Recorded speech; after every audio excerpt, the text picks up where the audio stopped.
everybody, and welcome to Sayreport Jr. You forgot again, didn't you? You forgot for like 3 seconds there. No, I was giving. I hadn't pressed the thing yet. You ruined my intro. I hadn't. Maybe I did forget. Who knows? You don't know.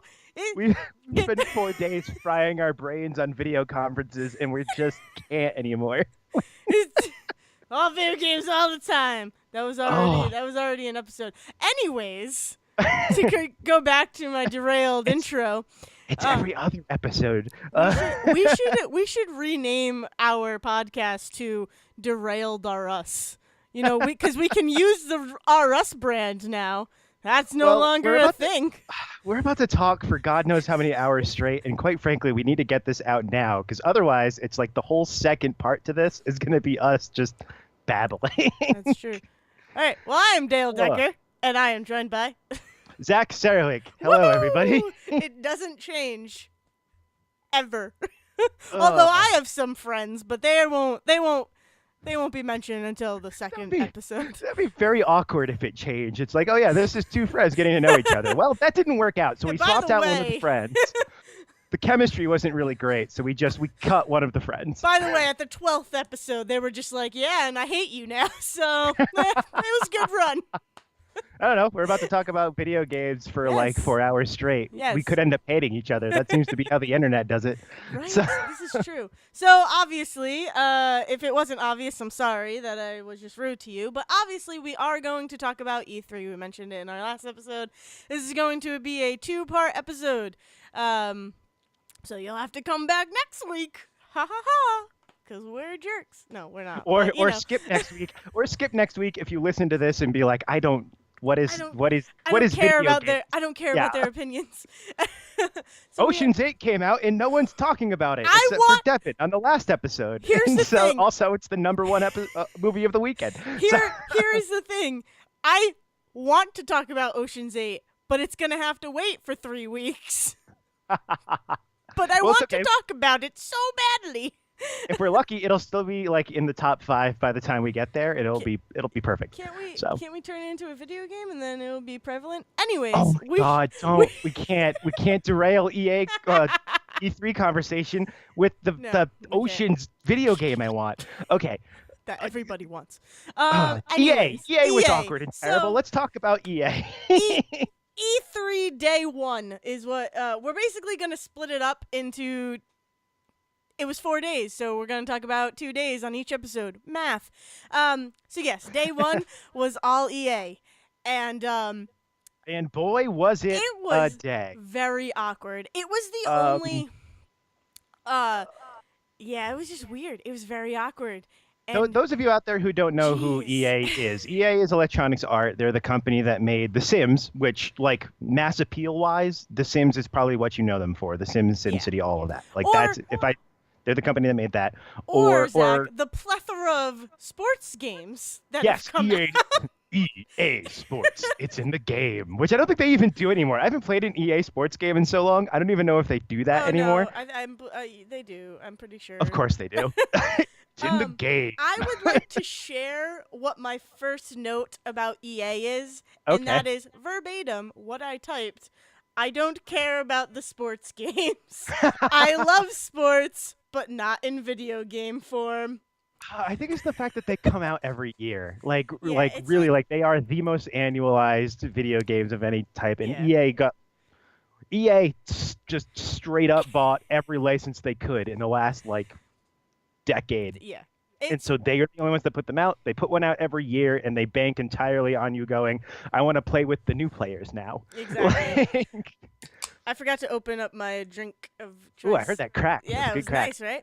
Yeah. No, yeah, totally. Like, the coolest thing in recent sports games, like in Madden or FIFA, you can't, not baseball, because that is strictly Sony, unless we are talking. That's right. They're the ones that do the MLB The Show, aren't they? Yeah, they do the show. RBI is what is I honestly don't know. I don't know if the show is an EA game. Maybe it is. I could be wrong on that. Anyways, it is cool that they're starting to do story modes with them, Because Yes, they that's started that with FIFA a few years ago because I yes, think the yep, last like three FIFA games have featured the same character going through their career. Like hmm that's what the story mode has been, yeah, and it's been very cool because FIFA, like soccer around the world, I don't think FIFA is the biggest thing here in the States, but it is definitely like their biggest moneymaker, oh their yeah, biggest oh franchise around definitely. the world. And the Yeah. fact that this year it's the World Cup is the like huge selling point of it Hmm. is going to even like be better, and it's gonna be on the Yeah. Switch. Like it's gonna be crazy. But yeah, I So don't so care about let's sports games. Yeah, but let's They're let's the set up same thing. EA's whole press conference this year. I think that's how we'll kind of split these up. Is we'll start by setting up what the press conferences looked like. We'll run through the Mm, games very quickly and the ones that we care about, and yes. just kind of overall feel. But EA a couple years ago, I don't know if it was just last year, if it was more than that, decided that they would not. Pretty much, they wouldn't really have a presence at the E3 conference itself. They've got demos and stuff, but their whole thing, everything that we watched on Saturday, took place like I think it's in Hollywood somewhere instead. It's Yeah. not even in LA proper or anything like that. Hmm. And it's called EA Play or the EA Experience or whatever they call it. And it is just a small group of people, which you can hear from the five people clapping the whole time. It is a very small group of people that are sitting there with a few executives and a few Hmm. big name developers within their system, and they talk about the games that are coming up. The thing with EA, they are they are the Disney of video games. That's probably the best way to put it. And I'm not just Wow. saying that because they have the Star Hmm. Wars license, but I mean like they Interesting. are they are the Disney of video games in that they have all of the big licenses, they have the clout, they have the background where like they are behind a lot of other big development studios that you don't even kind of realize. They own BioWare, the people that Hmm. make Mass Effect and Dragon Age. They own Respawn, who made Titanfall, which was this like Oh. kind of cult big game for them, and is now making their new Star Wars game. Hmm. They own Dice, who makes the Battlefield games and all like has been making like the Battlefront games. So like EA owns all of these people, and they just step back and just make money off of these developers that they own. And they also have a really bad habit of buying small, really good development studios, making them make a game that then sucks, and then destroying that studio entirely and firing a bunch of people. Like they are the big corporate overlord scary people just like Disney can be. Hmm. So that's how I always think of EA. Yeah. But That's their crazy. first game that they kind of highlighted is the game that they actually announced 2 weeks ago with Trevor Noah of all people hosted this like big event to announce Battlefield 5, Yep. their big World War II franchise, their answer to Call of Duty. Battlefield 5 is going to do a lot of the things that Battlefield 1 did, which is a series like their campaign is a bunch of little stories, which one of which they highlighted, and we're going to talk about in a second. And then their multiplayer mode, which is their much bigger, much more popular mode. Hmm. And this Now, year, Battle this Royale. year includes right, also includes a battle royale mode Yes. now. So the biggest thing, first of all, is that their multiplayer nowhere near historically accurate anymore. They just go for off the wall craziness. That Well, goes for their battle royale mode and plenty of other things. I don't care. no, no. Have fun with your multiplayer mode. Your multiplayer mode is not the time to be historically accurate about anything. Just let people have fun. Exactly. That's fine. Their stories, though.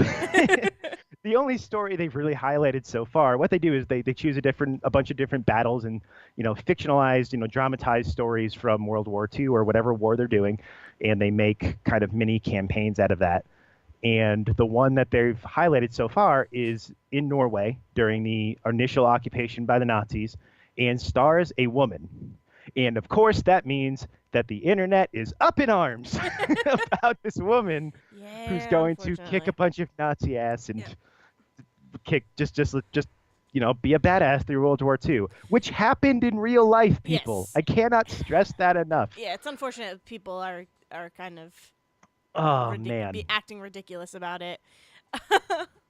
Like they they are. It's yeah, terrible, but it is what it is. Whatever. it's the This world. actually might be one of the first times that. But since Battlefield 1 came out last year, and yes, that's not a mistake. They called Battlefield 1 because it was about World War One, despite the fact that it's like the eighth Battlefield game, and this one that's coming out now is called Battlefield 5. Just get over it. It's their Yeah, names. it just is what it is. It's the Star Wars. I mean, it's like Star Wars. It's just like there's some of them that are in canon, and there's some of them that are off Yeah. brand, and they're Star Wars story versions of things. But anyway, this is one of the first ones. Like ever since Battlefield 1 came out last year, and they started this whole like mini story sets for their campaigns, they sound really interesting. Yeah. And the idea that we would learn more about people in World War II that we don't hear about.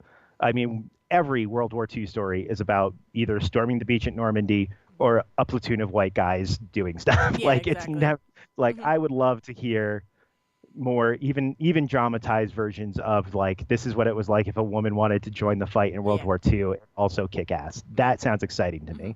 So that actually makes me kind of interested. Yeah, I hear you. Um, Makes sense. yeah. Let's see. What else did they announce? I mean, we talked about FIFA. Can I just Uh, make a comment again about sports things again? Yeah, absolutely, because we're kind of in the sports things. section of it. Yeah. The sports games again. The Madden champ that came out. Yes. Or the Madden. Which one? The cool guy or the douchey guy? Because there was two of them. But they were both of them. Like they were so. That was the most awkward part of that whole thing because Really? they did not know how to perform a script. You say that, and at the same time, that was the most comfortable I felt watching that whole thing. Really? Wow. Yeah. Wow. We're going to talk about what I think is the most awkward moment in a second. We're going to get to that. But I actually thought that that those guys were actually at least comfortable enough to be like, oh, yeah, I know how to smile at a crowd Yeah. and like rag on the guy next to me on stage. Like that's what they came out to do. Yeah, but and I thought it worked. It's also but like that guy was such a douche. Like the one with the belt wrapped around his shoulder. I could not get over that. I'm like, dude, it amazes me how much in the esports arena Madden matters, because you think about it, it's just like, oh, it's people playing football in a preset like set of rules, like in a way that even real football, like that I can't get into unless it's the Super Bowl. I just like it's just like, oh, okay, it's just a bunch of guys running preset plays, whatever.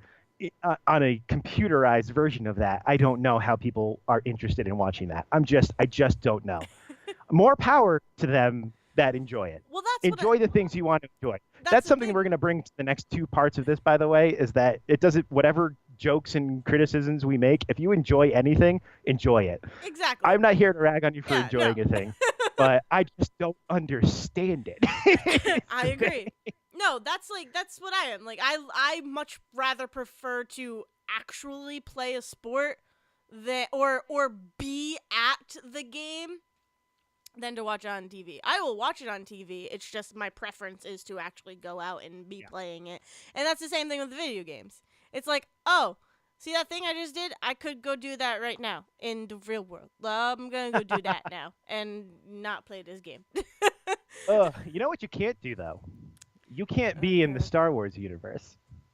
But Respawn will bring Respawn will bring you there, and they'll do it in the most terrible, awkward way possible. Oh.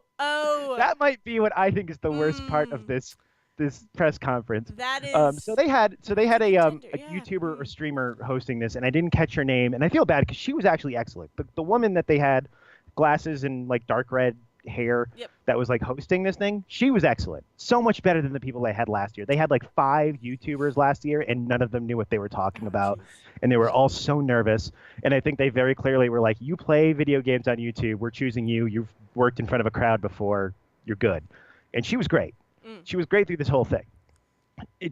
And everyone else just did not know how to react when she asked them questions, which includes the guy who runs Respawn, again, the company that made Titanfall and just took over the new Star Wars game. Up until last year, the people that made Visceral Games, which made the Dead Space series, they were the ones working on this game. That company got bought and then shut down by EA. And now Respawn, who just got bought by EA, is making this game, which means that there's a good chance that in 3 years, Respawn won't exist. Well, there you go. Unfortunate reality of EA plan. You okay? Yeah, I'm great. No, stuff didn't just fall again. I was gonna say, did Silk jump off the desk? Yes, actually. Spoilers. Yeah, that'll make sense later. So So this host sits down with the guy that runs Respawn, who is sitting in the audience, not on stage. First mistake. Yeah, that was And, so weird. It's and like, she's like, guys, "So, what can you come tell on. us about the new Star Wars game?" And I actually had this feeling. I'm sure that this was planned, but at the same time, in my head, I feel like she went, "Oh, that's the guy that runs Respawn. I'm gonna derail this whole conference and ask about the Star Wars game I want to play," because it felt that way. This guy looked like a deer in the headlights. He had no idea what to say or how to sell this game. And they're like, it's going to be called Star Wars Jedi Fallen Order. It's going to take place between episodes 3 and 4. It'll come out maybe at the end of next year, maybe, which it won't. It'll come out in No. 2020. I guarantee it. Yeah. And it was just, oh God, it was so cringeworthy. It was so cringy to just sit there and watch this guy squirm in his seat. Yeah. And I just felt so bad for him that EA didn't give him the like script and the support he needed to do that. Like, oh, we're gonna talk about Bethesda later, this part. Bethesda knows how to sell a game Yeah. because they've got Oh, two yeah. very charismatic people that know how to sell their games. This guy looked like he was Like, never prepared to be put in front of a microphone. yeah, but if you're going to EA, if you're going to E3, maybe prepare like a little I mean, that's the other. in your I mean, head. that's the other thing.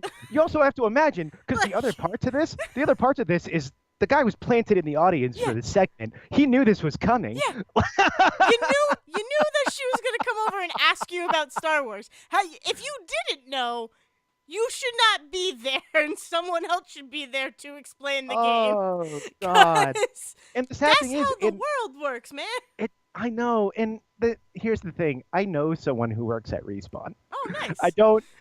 I have a friend I went to college Hi. with, and yeah, I doubt they listen, but I'll find out. But I have a friend I went to college with, and her husband works for Respawn because I Nice. went and visited them in LA last Oh, year, nice. and Very cool. he loves it. They're a great company to work for, and I like.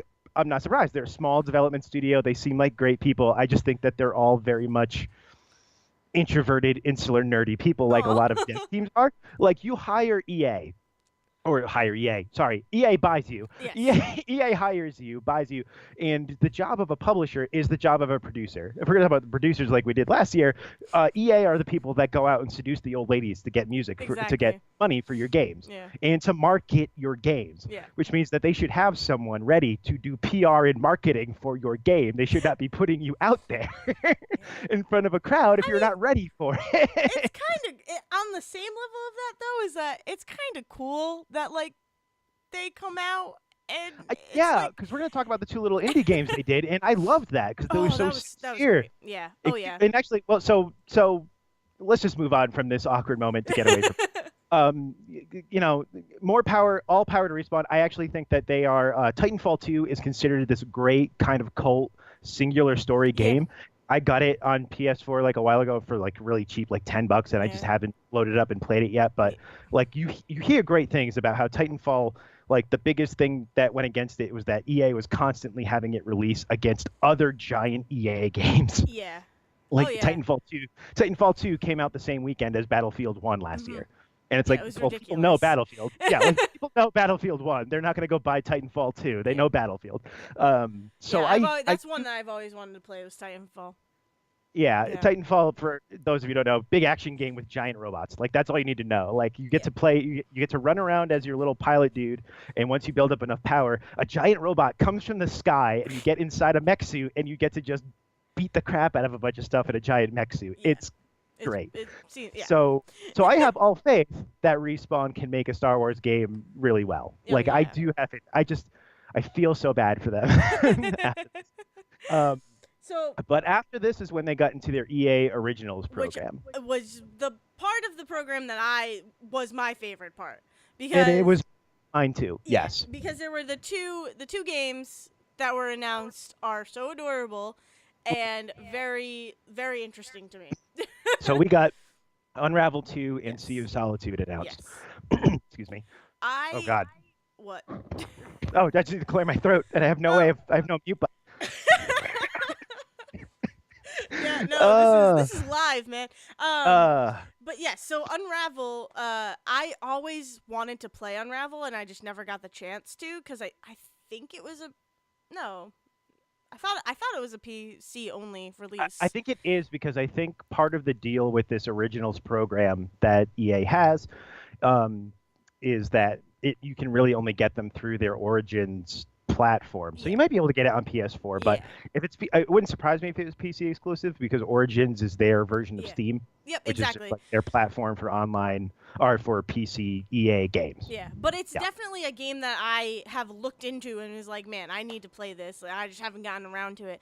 And then they show Unravel 2, which is just like, this is awesome, and I Yeah. need to play it. And what I thought of was like, oh my god, if Zach and I could get that, that would be great. This is I this think is if we could stream that, it'd be great. Yeah, we're gonna figure that out when we get back. When I get back from Orlando, is we're gonna start figuring out streaming stuff. Yeah. Everybody, this is the other backdoor pilot to that. Is if you like hearing us talk about video games, you can hear us live talking about video games while we play them. While we Uh, play them, mediocrely. so yeah. Yeah. That's on me. But, oh, That's me. not always great on this end either.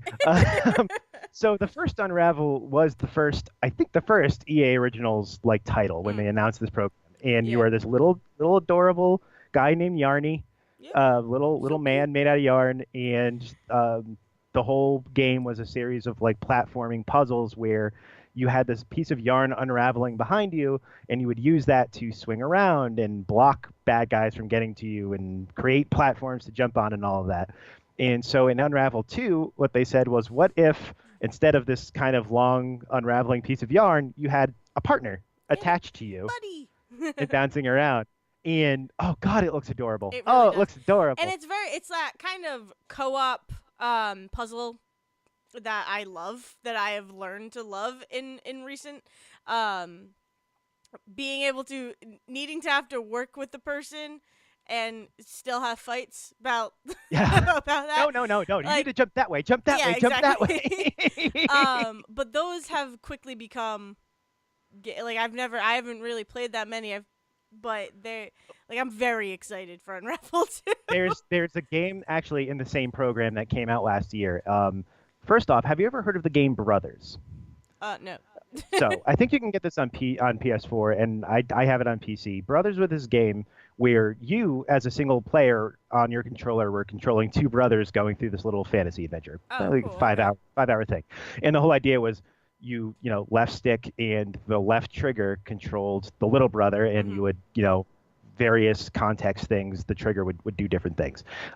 Right trigger and right stick would control the big brother, and you would either make them work in tandem, or like you could both walk up to the same thing and pulling the triggers would do different things depending on which brother was standing at them. It's very good. It's like a really sweet story. That's pretty It's cool. very short. It's very good. But that company joined the EA original programs last year, and they made a game called A Way Out. Oh my god, I need to play that game. I want to play it so bad. Is a co-op only game. You have to play this with another person, either online or on the couch. Though they encourage on the couch, which I understand. Oh yeah. But you have to play with another person, and you are going through this like 70s crime thriller where these two guys break out of prison and go after the guy that put them in prison. It's great. Yeah, I've watched playthroughs of it. I've watched. There's a section where you come to a farmhouse and you can either spoilers, distract Zach. no super spoilers. No super spoilers. You can either you choose when you show up to either distract the couple that lives there or tie them up in the closet, and then you basically have free reign of their house for however long you want until you move on with the story. Oh wow. Which means that you can go around and do things like one of you can pick up a banjo and one of you sits at the piano, and if you play your parts just right, it will create a cutscene where the two of them are just playing music. And I love the idea of that happening while there's a couple tied up in a closet upstairs. Yeah, I have tried so hard to stay away from anything about that game because I don't want to know what like the story is or anything like that, and I just want to play it so badly. So that company, they were part of EA Originals last year. It was a big game. Most famously was at the Game Awards last year. The creator, this is right before the game come out. The creator was doing a interview with the host of the Game Awards and grabs the microphone and says, "Video games are the greatest art form ever. Fuck the Oscars. This is going to be the best thing ever." And you're just like, you're sitting there for like 30 seconds like, like, oh my god, someone take a microphone away from this guy. I can't. Who let this man near a microphone? Oh my Somebody god. grab. That's And that's amazing. I love these like like overly passionate, completely unscripted moments that you get from people who don't expect to be on a stage that big. Yeah. And we got that with the next game With from the Sea of EA Solitude. originals, which is Sea of Solitude, That was made so by good. a German developer. Mhm. Uh, First woman, I think, all night to come out on stage that wasn't the host, Yep. to come out and talk about their game. Oh, by the way, the two Madden esports players, I think only black guy to be on a stage the entire E3. Hmm. Like, I'm pretty certain that was the only black guy to be on stage all 4 days. Get better video Interesting. games. Just get Get better better. video games. All of you. Um, Jeez. but woman comes out and they're talking about Sea of Solitude, a game that is all about how the emotions of this Loneliness. girl in this very flooded world, overflowing flooded world, Yeah. she is becoming a monster because she is Lone. living by herself Yep. and like succumbing to her fear and her anger Yeah. and It's all of it's this. specifically like loneliness is what Yeah. and having that loneliness and not being able to like get out of it or anything like that is turning her into a monster, and it's like we have to figure out why she's that monster and why she's lonely and all that. And all I could think of that whole presentation was of Rhyme, which I don't know if Mm. I've talked about. I have not um played it. It's found like 5 different wish lists for me. it's beautiful. Like that should be the next game you play. Mm. um because it's super short. You Hey, you know can, what? It's huh? on Switch. Yeah. It's on Switch. Yes. Yeah. Yeah. It's like I love that game so much that I own it on PS4, and I have considered numerous of times of buying it on the Switch again to just have it with me always, because it's that good and it's that like memorable for me. So the animation and the art style of Sea of Solitude is very similar to Rhyme. And it's kind of like you don't really know what's going on. You just know that you're in this world and she's lonely, and like the woman said, I don't remember her name, but like she said, it's that journey of figuring out what happened to her, and that's what Rhyme is. So And also like figuring out like it's not even so much about trying to combat those emotions and make them go away. It's not about pushing down emotions that you should be feeling. It's about figuring out how to harmonize those emotions. yeah, how to It's so often like our keep the games and balance. movies and TV are all about like, oh, you need to get rid of the negativity and Mhm. only with the positive and all of this. And this game is like, no, you need those things. Yeah. You can't let them consume you and you can't let them overflow on you, but you need them. Yeah, exactly. And so like and I was just so happy to see them talking about a game like this Mhm.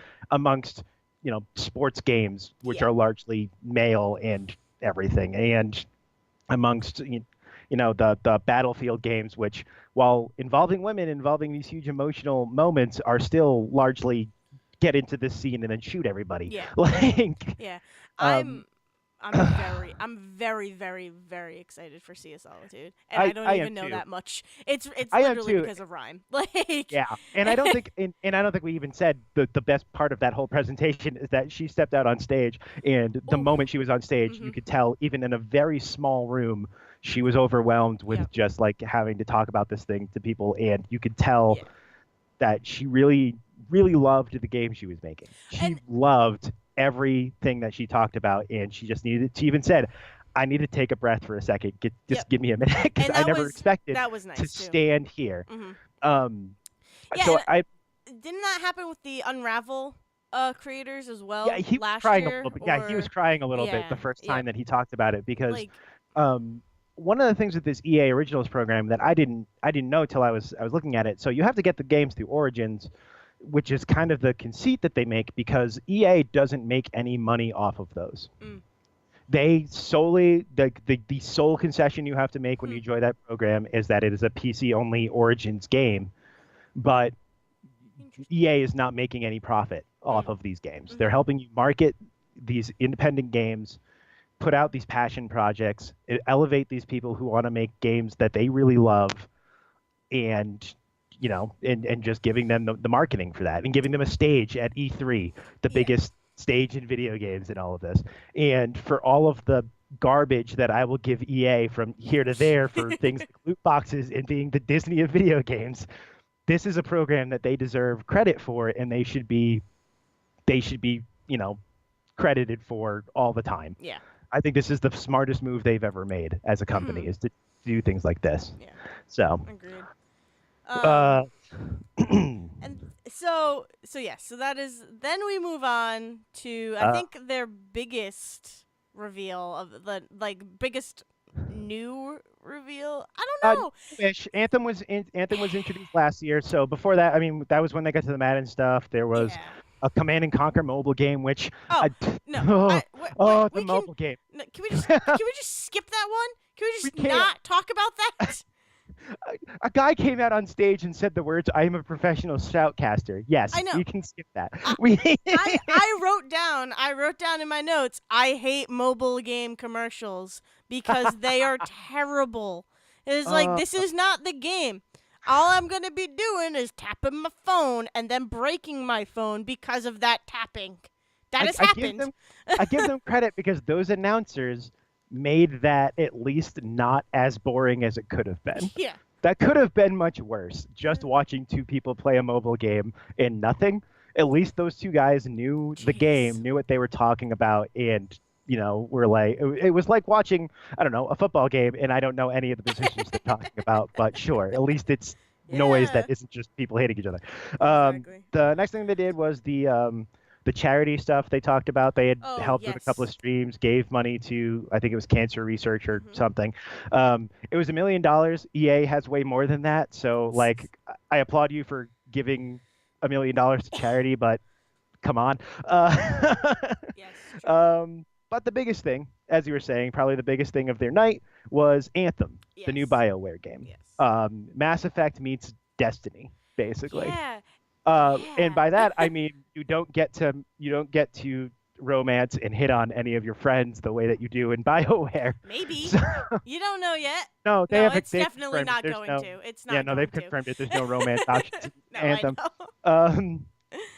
So the quick pitch is that Anthem is this, space opera, big sci-fi thing where you're playing this character that gets into a giant a mech suit called a javelin, and you go out in the world. I think they described the story, what little story we got, as the world used to have gods that were creating the planet, and like halfway through the process, the gods abandoned them and left behind giant tools and robots that were meant to help create life, and instead have now started going haywire, and different factions of humans have figured out how to manipulate those machines, all of this stuff. So you're going out with your friends and quelling whatever unrest comes from that process.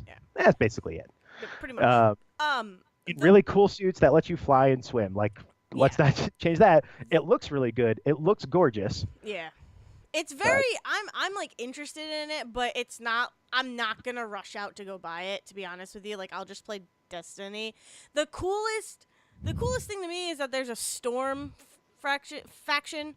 That's cool cuz I like Storm. I like lightning stuff in video games. There's like a weather system. Yeah, exactly. I think that's one of the few innovations they haven't quite figured out, right? There's weather in games, but usually it's locked 2 days. If you rest and the next day in game comes, it's raining, and then the next day it's sunny. It's very rare that you have moving systems of clouds, and in the morning it's bright and at night it rains and all this stuff. That's one of those things that they quite that's the next.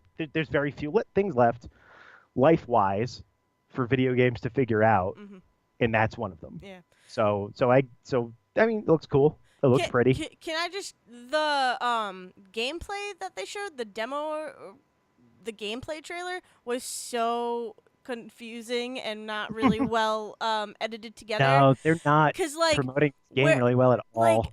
All of a sudden you're watching the tank for I can't remember what it was called. Basher? No. What was it? What was the big Oh. big thing? I don't know. Oh, I'm sorry. I have no idea. Yeah, I only remember Storm, and I think there was a Ranger. But anyways, you're like, it's like we're gonna have this guy, and then it's gonna seem like we're changing to another character's point of view, but like, no, really, we're not. It's gonna just go immediately back to him. It's like someone accidentally hit the change view button, and they were like, "Oh God, go back, guys, go back!" Like that was so disorienting, and I'm like, I just want to see how this is played, please. It's been really strange. It's been really strange even since last year when they really announced this thing, and it's most of what they showed is actually the same exact stuff they showed last year.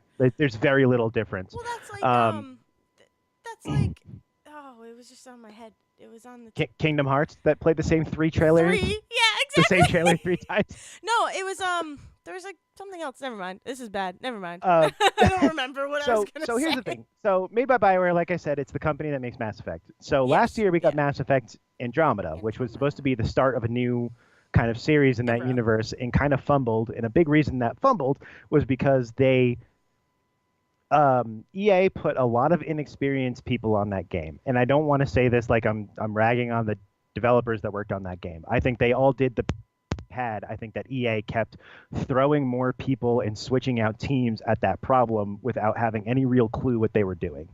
And it's because the main people from BioWare were working on Anthem. So Andromeda is a perfectly serviceable game that is just kind of blah. It's like a B- C+ game from a game series that we have all kind of come to expect is going to be anywhere from A- to A+ and nothing lesser. And so like I did not hate Mass Effect Andromeda. It was just kind of a blah to play. And so like all of their veteran people and all of their top people are on Anthem. And for some reason, EA can't figure out how to sell Anthem because they're trying really hard not to just say, we want to make a Destiny to go against Destiny. Exactly. And so like they know what people want from BioWare, and they're afraid to tell them that they're not getting that. But they're also too afraid to just like nut up and say, yeah, we're just aping Destiny because that's where the money is. And so it's so hard because what it looks like this game is going to be, kind of what they explained. They did this, what I think could be great, but this panel was terrible panel.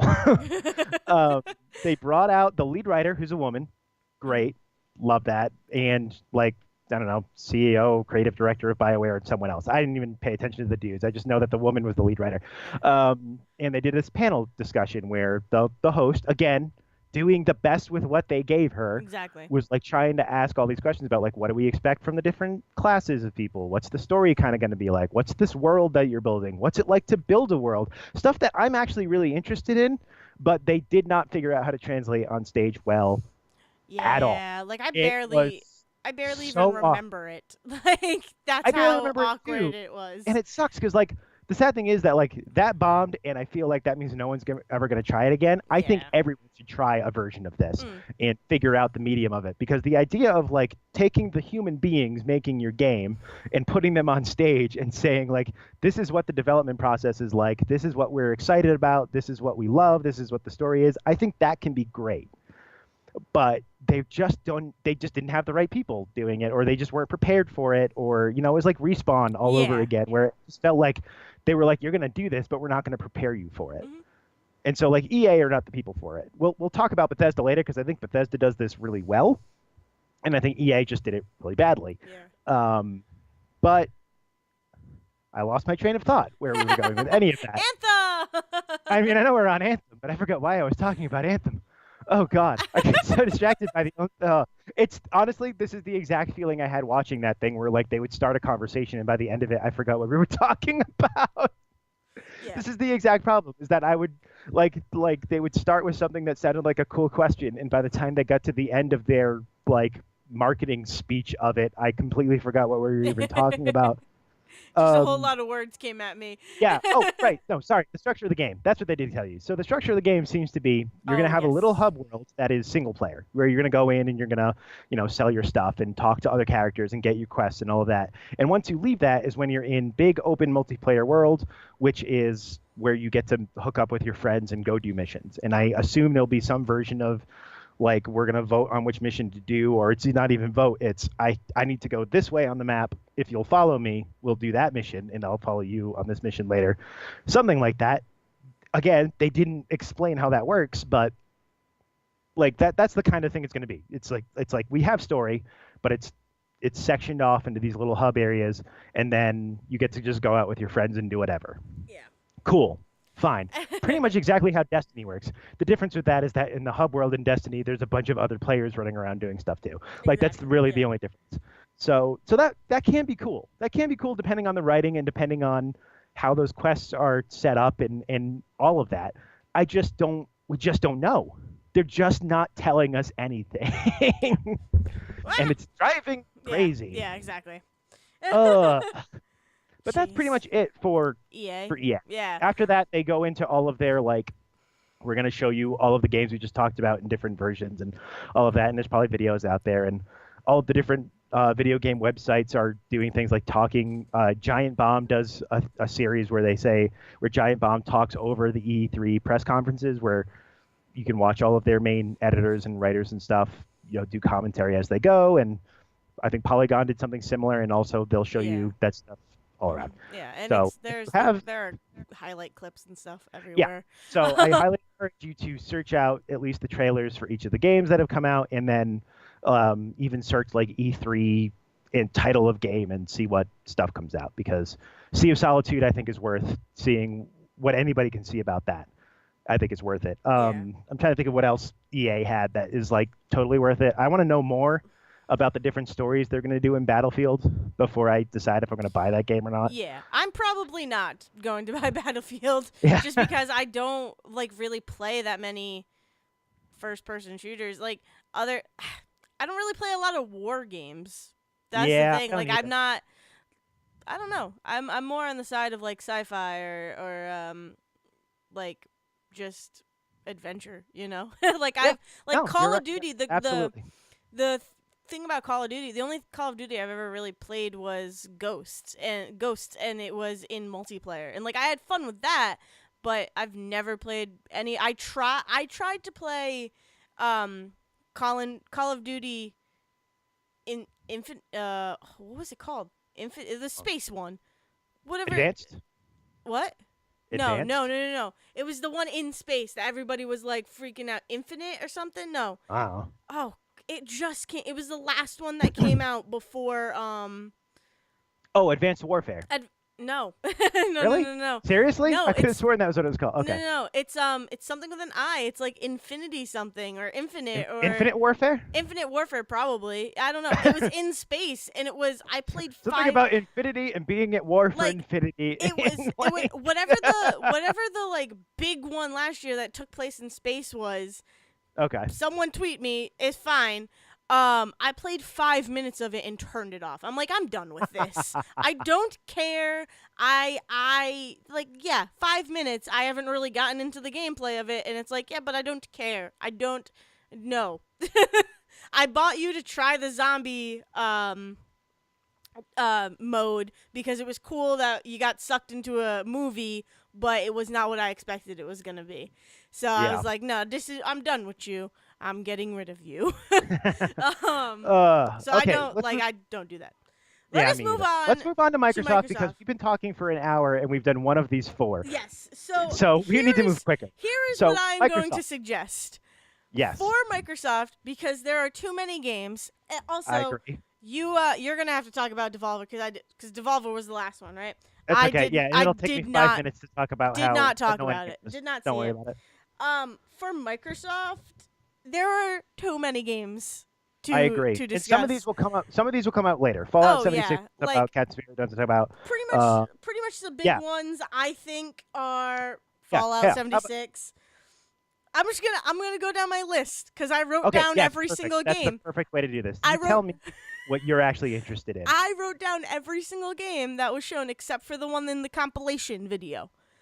Okay. And I told you I missed whatever was after Gears, but it was that Cyberpunk. It was just Cyberpunk. I'll talk about that in a second. Yeah. Perfect. Okay, cool. Okay. So, the big ones that I think people are going to, this is not necessarily what I am excited for, but I think people are going to be they're freaking out. They already are about Fallout 76. We're gonna get to that in a minute. Kingdom Hearts, obviously. We're gonna get to that maybe in part 2 with Square Enix. Yeah. I think it'll be perfect. Okay. Crackdown was really cool. I think it's really me. cool. I think that's really cool, and I'm excited for it. I'm excited because Terry Crews deserves everything. Exactly. Like Terry Crews is what's making that right now. I want to see more from that. But I do appreciate I do appreciate and love Terry Crews as is demanded by the universe. So yeah. I mean the thing, like, it started and I was like, is that Terry Crews? That's Terry Crews. Oh my god. Oh my god. Oh my god. Like, I've never even played Crackdown, and now I want to because it's Terry Crews. Crackdown is a lot like Saints Row and Agents of Mayhem, where the idea is you're just gonna get super powered and destroy everything. With quippy action one-liners. It's fantastic. Yeah, exactly. Forza Horizon 4 actually makes me want to try a Forza game. God, I wish there was a way to try that without having to buy it, and I don't have an Xbox to get Game Pass. That's the thing. Like, it's cool that the seasons are going to be a huge factor, and I actually really like that they drop leaves during their presentation, which are two very small things, but, they still, they resonated with me. The little details matter. But yeah, then I am excited for We Happy Few because we actually got more information about it. Yeah. I don't know how much you know about the development of that game, but it was in early access for a really long time. And then the people that make Borderlands, Gearbox, bought that game out and like I don't know, partnered with or bought out the studio making it, basically. And then it got kind of strange about what that game was going to be after that, because it was like it went from being like the story-driven BioShock thing to this kind of more open survival horror thing. And now, since Microsoft partnered with them, they're like, no, there's like a story. There's like a point to it. We promise there's like way more to it than this. And the trailer that they showed shows that. Like, it looks really good. Yeah, it's crazy. It looks really interesting and really good. Like, really retro 60s Britain. Like, I think the idea is that they all get on this drug called joy because they can't deal with the fact that Britain made like a really horrible choice in this alternate World War II history. And so they all take this drug to call joy to forget. But there's like a subset of people who are too poor to have joy, and the people who can get the drug don't notice it. And so you start to kind of waver between these two realities of what the drug is telling you and what's real. And it looks so cool. It looks really cool. And I really hope, oh man, I really hope it's as good as it's now, like 4-year development is promised. Exactly. Yeah. I'm also, to go back, I own Ori and the Blind Forest because I thought the box art was so beautiful and adorable. So I played it. It's a beautiful game. Yeah. It's beautiful. Like, I started it. I've never finished it. But the fact that Ori 2 is coming out means I need to finish it because I don't know how easy it is for someone who already owns it, but there is like a definitive edition patch to it that changed a lot of stuff that made that game kind of hard to get through. Like, like save points and stuff like that are all changed. So I would suggest looking into that and seeing how that upgrade works for someone who already owned it. Yeah. Because it might be easier basically for you to get through that game in a way that's not as frustrating. Because I know that was like a big thing about that it was like really difficult platforming. And people got like really frustrated with the save points and stuff like that. And I know they fixed it later. I just don't know how that update works. But I do. But again, I really want the fact that got a sequel and was like one of their openers. That came after Halo. Yeah. Halo opens this thing, and then it's Ori and the Will of the Wisp, and it's like, wow. Microsoft is so good about their indies for a system that is like really bad with exclusives, and they're getting better, but like, and Game Pass really helps with that, which is like $10 a month, and you basically get exclusive first run at all of their exclusive games, plus whatever they decide to put on there, which I think includes Fallout 4 now. Yeah. Like Xbox is doing really hard to be like, we promise it's worth owning an Xbox One, which for a long time didn't seem like that was the case. And part of that is because they are so good to independent developers. The Xbox marketplace is so good for that. Like, it rivals the Nintendo eShop as being one of the top like indie places. And Ori is one of their top like places to do that. Like one of the top franchises they have now. So yes, Oh I'm my also god. excited for Ori It and it's it yeah. started just that animation started and I was like, "Oh my god!" Like it's such a beautiful game. Like it really is. And there's a little owl. I don't know if the owl is from the first game. Again, I haven't finished it, but there's a little owl and it's super adorable and I don't care. I need it. There was other like it's very straight. The crossover of E3 was really weird, which I kind of want to talk about. I think that might be a good wrap up thing, but the crossover was so weird to me. Like, we already talked about Battlefield 5. Let's move on. Like, we already talked about, Yeah, like, they like, do that where it's like I'm gonna tease it at this conference, and then you'll get more information at this conference, yeah, which might exactly. lead to more information at a third conference. It's like, Yeah, just give it all they now. they Jeez. figured out again I'm that still gonna watch. because they figured out that Twitch is so popular that Yeah. they could do that. Yeah. Yeah. Sea of Thieves, I'm Eh, still I'm ex- about, yeah. I'm excited to see more updates come to it, Yeah. but so like until the second of those two updates comes out, I probably won't dip back in until everything Yeah. is there. Yeah, Like exactly. I just won't. It's definitely not worth playing solo, and it's also at this point like I hesitate to tell someone else to spend $60 so that I have someone else to play with it. Like it's hard for me to make that sales pitch. Yeah. Maybe after that second update and there's now like way more content that'll change. But right That's now, really what I'm nothing. waiting for. Is like I don't. Yeah. It's not interesting enough for me. Like it's pirates. That's what's interesting about it. But it's still So far, the most interesting thing is that if you get really drunk, you can puke on your friends. nice. That's great. Uncontrollably for like 3 minutes. Projectile. That's a real thing. Projectile is a real thing. Yeah. So I don't care about PUBG.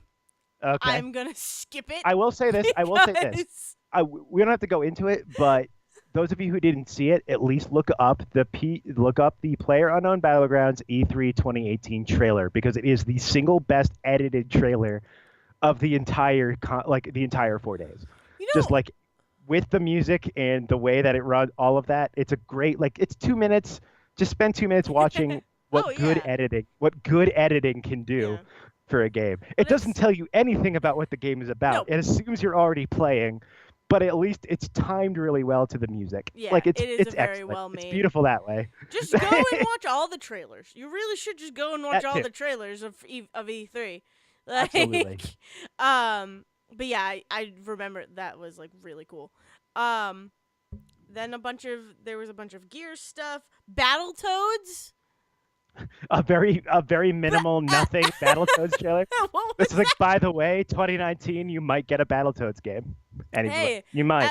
at least now all those GameStop employees who get called if they have Battletoads can finally say yes. You say that, but the real question's going to be, you realize what that means is that when GameStop gets a phone call, it's going to be which one. Yeah, And then you exactly. have to sit there and listen to the person on the other end figure out what that question means. Yep. What do you mean which one? What are you talking? Wait, which one? There's only one Battletoads. Nope, not To you, anymore. what does that kid. mean? What does the sentence "there's only one Battletoads" mean to you? Oh my god, it's ridiculous. Uh, Jeez, but yeah, Cuphead. I still haven't finished Cuphead, but like now I want to for the DLC. But I I don't mean, think add on I'm. to stuff. I I appreciate don't that think. I appreciate that the DLC is called the Delicious Last Course, Yes. also known as DLC. Yeah. Like I like that. Exactly. That's cute. Sure. Yeah, And that was also good. Lady Chalice, new playable character, That also cool. makes me very excited. Yeah. It makes me excited because that might mean you can choose who you play as, and I would really like to play as Mugman because I love Mugman. But it's also that it's awesome that she's gonna be in it. Like Hmm. that's cool. It's cool that it's getting a DLC because I did not think it would ever go past what it was, and it was I'm so big glad it did. enough. Like I Oh my god, I'm so glad it did. Because did you hear about what the freaking stupid developers did? They like mortgaged their houses betting on this game really. for so long. Oh Yeah, it was in yes, I development did for know so that. long Yeah, through yeah, yeah, Kickstarter.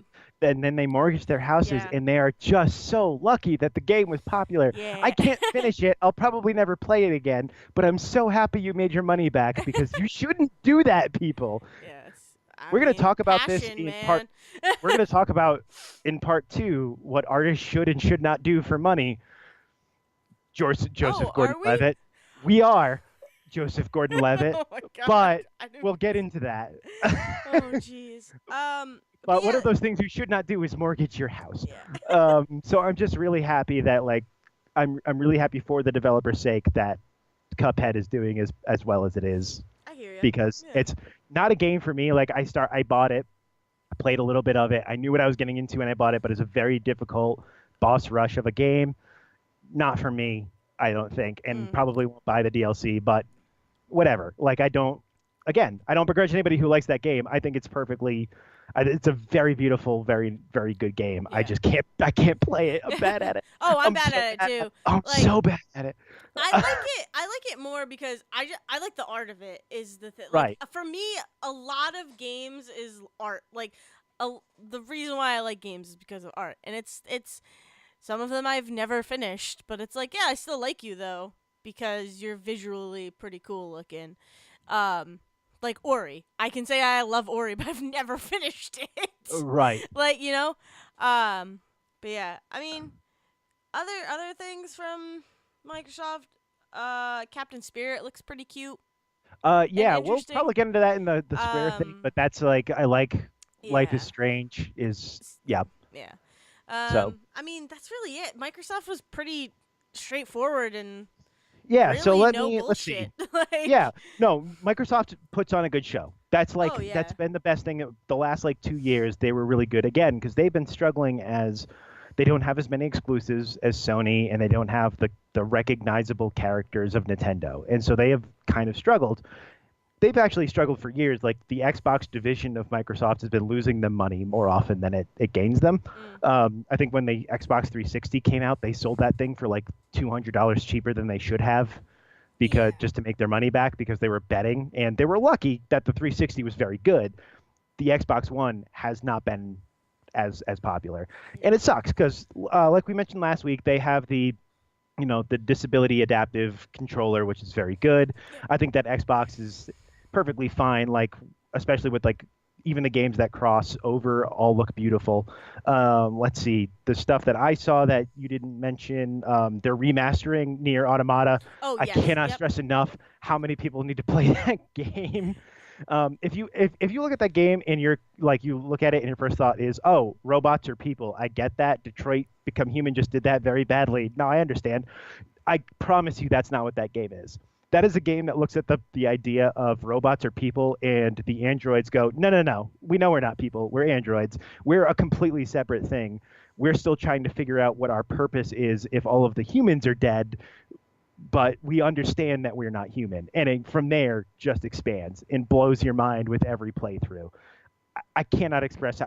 There's a portion of that game where you defeat a robot that is like kind of an opera singer, which is cool. Oh, I think other games have done that. That's cool. But if you go back to the theater after that, her robot minions are putting on a really bad version of Romeo and Juliet, oh, just because there's nothing else for them to do. The woman that was running them is dead, and jeez. there's nothing. And they're putting on this really silly version of Romeo and Juliet that is adorable. That's Like great. That's pretty great. I love that game. Metro Exodus, I really Oh want to be yes, excited yeah. for because I have the other two Metro games, but I've never finished them. I've I never might go played back it. and finish them. It's Russian like Cold War sci-fi. Like it's something that Yeah. most Americans never see. So I really like it. I just never finished the first one, and so I never played the second. But I really want to play the third because it looks like it's much more expansive, and I really hope I don't have to play the other two to do that. We'll talk about Kingdom Hearts later. Blah blah blah blah. We have a few Division 2. I'm not super Division smart 2 we about can talk about later. with later because again, Um, it got covered Tomb Raider's more. Tomb Raider's gonna come up later because that got covered in Square. Yep. There's no. Do you know much about the Skate franchise? Skate 3 in particular, which is like the really popular one. It's kind of the answer to Tony Hawk. No, I mean I know that you skateboard, but Yeah. so So Session is the coming Skate out now. franchise, right? So the Skate franchise is like this really popular, more quote unquote more realistic version of skateboarding than the Tony Hawk franchise, and it was like, once Tony Hawk's branding is off of it, we can move on and do this thing. Skate 3 was hugely popular, and Yep. for like 15 years, people have been waiting for a Skate 4. Every E3, people are like, Skate 4 this year. EA is going to announce, or Microsoft is going to announce Skate 4 this year. Here it is, everybody. We're gonna get so excited. And this trailer starts, No. and people are skateboarding, and I'm sitting here Yep. from New Mexico. I could feel the energy from Los Angeles as an entire auditorium of Yep. people in Microsoft are like, "Is this it? Skate 4? Is this Skate 4? Is this Skate 4?" It gets to the end of a very short trailer and just says session and Yep. moves on. No comment. No comment No. whatsoever. Yeah, I saw that too. As soon as it started, I'm like, oh, okay, another skate game. Cool. So this might be And I'm the like, closest. wait. Yeah. So this might be the closest we get. Like Tony Hawk Pro Skater is dead. Tony Hawk Pro Skater 5, bad. If you want to look up videos of that and watch people play it, that was a bad game. Tony Hawk Pro Skater 5 was badly made, so bad, and so that franchise is dead. And like Skate, we're never getting Skate 4, people. I don't care. I would rather be surprised another 5 years from now that Skate 4 is a thing than ever like go into another E3 expecting Skate 4. Session is the next level. So here it is. I have no idea what it's about. I don't know what company is making it because they didn't say. I can tell you what it's about. It's about skateboarding, Zach. There we go. So like this is it. If you want to play a skateboarding game, Session is the game coming out. That's all you get. Let's just see how it looks. Yeah. Devil May Cry 5. That looked. I've Sure. never played. Not a I've franchise never I've ever gotten into. I've never gotten into that That looked franchise, but interesting. I have tried Mm. DMC, which was the reboot that came out a couple of years ago. Yeah. So Devil May Cry 4 came out like right before I got into college, so more than 10 years ago now. And then somewhere along the line, Capcom decided to reboot it, as many people in video games and movies try to do. And what is called, literally like the actual title, is DMC Devil May Cry. Dumb. So dumb. Is what, like in every, it's like if an emo high schooler was told what Devil May Cry was about and made their own version of it. But it's so good despite that. Like if you're someone like me that grew up with like pop punk and emo music and like pseudo goth BS in all of this, DMC is a great game. There is a level in that game in which you are running along the Chiron on a news feed. So like the label at the bottom of a news feed, fighting what is essentially Bill O'Reilly. Like they don't say it, but it's essentially Bill O'Reilly. So you're having a boss fight on a TV screen like Mike TV running along the bottom of this giant screen while a big fake Bill O'Reilly fights you. That's crazy. Like they took DMC and was like, what if DMC but also on acid? Like and it's very good. Like it's very goofy. It's very good. It doesn't get the credit it deserves. And even like this press conference, they came out and were like, we're giving you the first proper DMC sequel in 10 years, completely dismissing that DMC came out. Completely dismissing that reboot came out. Like, no, we're just going to 5 now. That's great. Because when the reboot came out, of course, all of the fanboys of DMC 1 through 4 were like, oh, this isn't the game I had, and why does Dante have such a short emo haircut instead of his long white hair and all this other stuff? But it's a good game. It's a good game that doesn't deserve the crap it gets. And then DMC 5, which just got premiered, looks like they took a lot of the kind of jokey stuff from that, because he's got this like mechanical arm and this like really badly southern accented woman talking about how she gave him that arm and is his mechanic and all of that. Oh my god. Yep. That was bad. I do a bad southern accent. This woman's was worse. Yeah. Oh, it was so bad. Oh my god, I can't believe. So again, if you're a fan of Devil May Cry, guess you get a 5th one. Sure. Congratulations. Let's see here. What did I write down? Oh strong corporate inclusive attitude. What does that mean? Because they came out the five new developers. That might be it. Yeah. So they had a mix of things, like when they were talking about the charity and talking about how like people deserve. Oh, the studios. Yeah. So they did the charity thing and the studio thing, 2 separate things. Like the charity talk was all about how like anti-bullying campaign, and probably because EA is the most bullied of every publisher out there, and we're gonna give $1 million to this and that. I don't care, but you can give more money than that, EA. I promise. But yes, they bought well, they bought 4 studios and created a fifth. The fifth Yes. being the Initiative, which is like the Yeah. most dystopian like video game name for a bad guy I've ever heard. Is the Initiative, which is just, it's EA doing their own independent developer stuff. They bought a bunch of developers that I thought they already owned, like the people that make Forza Horizon. Yeah, It that has was very been. surprising. Apparently, they bought them. Didn't realize that. Bought a few other people I can't even remember because I was so distracted by Oh, I that wrote whole them thing. down. Oh, did you? Yeah, the Initiative, Undead Labs, Who Playground makes? Games. Yeah, Undead Labs makes the State of Decay games. State of Yep. Decay do just count. Not a game I've ever played. Yep. Whatever. Playground Games. I think makes Forza. Yep. And Yeah. Ninja Theory. Which makes actually great games. Ninja Theory's been around forever. Ninja Theory made Ninja Gaiden, which is like a huge Yep. franchise in all of video game history. They also made Hellblade: Senua's Sacrifice last year, which was like $30, maybe an 8 to 10 hour campaign. Very, very difficult combat to get through, but is all about like mental illness in the Celtic era. You're playing this woman from like a Celtic tribe. The best thing about it, like there are any number of articles and people talking about whether or not it treats mental illness properly and historical this and that stuff that comes out with a lot of games like this and is worth reading because everybody should be informed about that stuff. But at the same time, video games still have not matured to the point where they can deal with that stuff properly. So I'm not surprised that they got a bunch of articles talking about how they did it wrong. But what might be the coolest thing about that game, taking all of that criticism aside, the coolest thing about that game is you play it with headphones. There are very few games that I would say you should play with headphones. Senua's Sacrifice, you should, because part of what it is that she is schizophrenic and hearing voices. Oh, okay. Again, any number of reasons why they did this, they showed this wrong, but that is what it is. That is what it is. But it's still a very good game mechanic in that as you're walking around, they used 3D sound to do it, surround sound to do it. So like when it sounds like there's different voices talking to you, they sound like they're coming from different places. And it is quite frankly the most disturbing thing I've ever heard in a video game. I played it with headphones and I could only play for an hour at a time because I would get so spine-tinglingly creeped out by that game because it was like because it's also this like half of those voices are encouraging you to keep doing what you're doing and half of the voices are telling you that you're doing it wrong and you don't know which ones to listen to.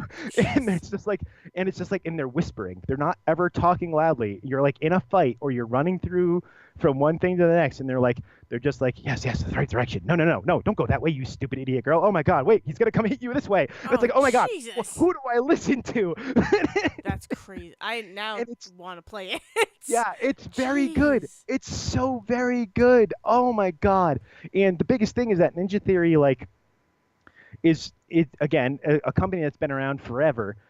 And in fact had another game premiere, I think in part 2 we'll talk about this with Sony. They did that Neo game that is like Dark Souls but made by a different company. Yep. Ninja Theory is the one that made that. And they sold the game for $30 and after like something like 500,000 copies of the game, they made their money back. Yeah. And so like they're also lauded as this company that like knows how to not completely destroy the lives of their developers while they do it and not push for these like massive amounts of sales figures they'll never get. Yeah. And so like they're a company that's definitely worth watching. And the fact that Microsoft just bought them of all people is just like, yeah, no, I like the idea that like I hope that Microsoft does what they do with most of their indie people, what EA does with their original people, which is just let you kind of do what you're going to do. It's just that you're exclusive to Xbox when your game comes out. Yeah. And then the last one was Compulsion Games. Which I don't remember what they made. I'm not sure. No. The last thing on Microsoft that I want to bring up, if you're good, is Gears Pops. Yeah, we'll talk about Cyberpunk came out too, but I want to talk about Gears Pops first. Oh yes, Cyberpunk. So Gears of War as a franchise, I'm pretty certain is like the only recognizable Microsoft franchise that exists. Like solo, like this is a Microsoft franchise. Like I think Gears of War was an Xbox 360 launch title. Well, and hey, has remained exclusive to Xbox since then. and Halo, isn't Halo exclusive? I mean, not. I mean, it is, but original Halo was Xbox original. Like I think it was Yeah. Halo 3 that came out on 360. Like Gears of War was like the The big big. Xbox 360. This is the power of the next generation Got you. game. Got you. Okay. Yeah. By the way, made by the same company that makes Fortnite, which I think a lot of people don't like think about. But Really? Gears of War and Wow. Fortnite are epic games developed. Um, Nice. yeah. So, by the way, my little note page for Microsoft has completely disappeared because I got so freaked out. Oh, here it is. I got so freaked out by Nice. sending you a sacrifice that I threw the piece of paper I was holding. That's great. That's great. Yeah. So Gears of War came out with 3 games in this conference. A tactics game for PC, Yeah. which is, like any other tactics game, put all of your, like that mobile game we saw earlier. Yeah. Gears 5, which looks kind of interesting because it's a woman and a black guy at the lead for the first time. Yeah. I played Gears of War 1, and I got so mad at the ending because I thought I was only halfway through the game when the game ended.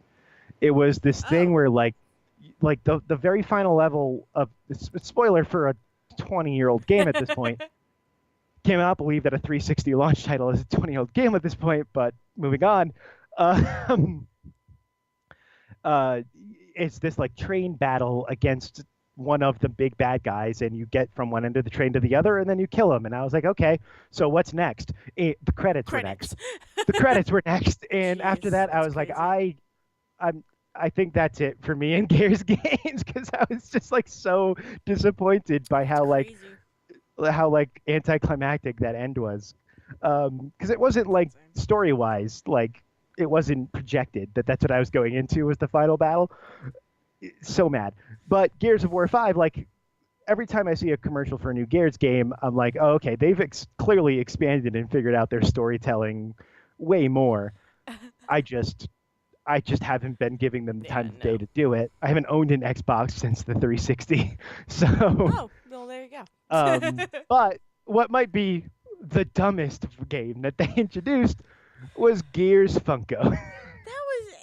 It's a mobile game, I believe. I is. think it's a mobile game. It's just like, why? Funko wants to get into video games because they're already popular as a buy me and stick me on your shelf type deal. Yeah. I don't know. I mean, like I have Funko Pops, so like, why do you need a video game? They also have a documentary out now too. It's like, this is weird. Do they have Oh, they do. You're right. I was about to say, was it part of the Toys That Make Us series? But no, you're right. They have their own bespoke documentary out. Yep. I like Funko next to the next guy. I've got 2. I don't have 1,000 of them. I got 2. I've got a Geordie LaForge and a Deadpool. What else do I need? I have quite a few. I have quite a few. But it's because like they're characters that I like, that I would like to have as. But like there are people, and if you collect them, that is perfectly fine. That is your prerogative. I just can't see going out and collecting things that I don't even know about. People would come into GameStop and they would be like, "Oh yeah, I need this for my collection." I'm like, "Oh, like for a show or something." I'm like, "Oh yeah, you like that?" I think someone came in for like Walking Dead once, and I was like, "Oh, so you like The Walking Dead?" And he's like, "Yeah, no, I don't really watch it. I just collect the Funko."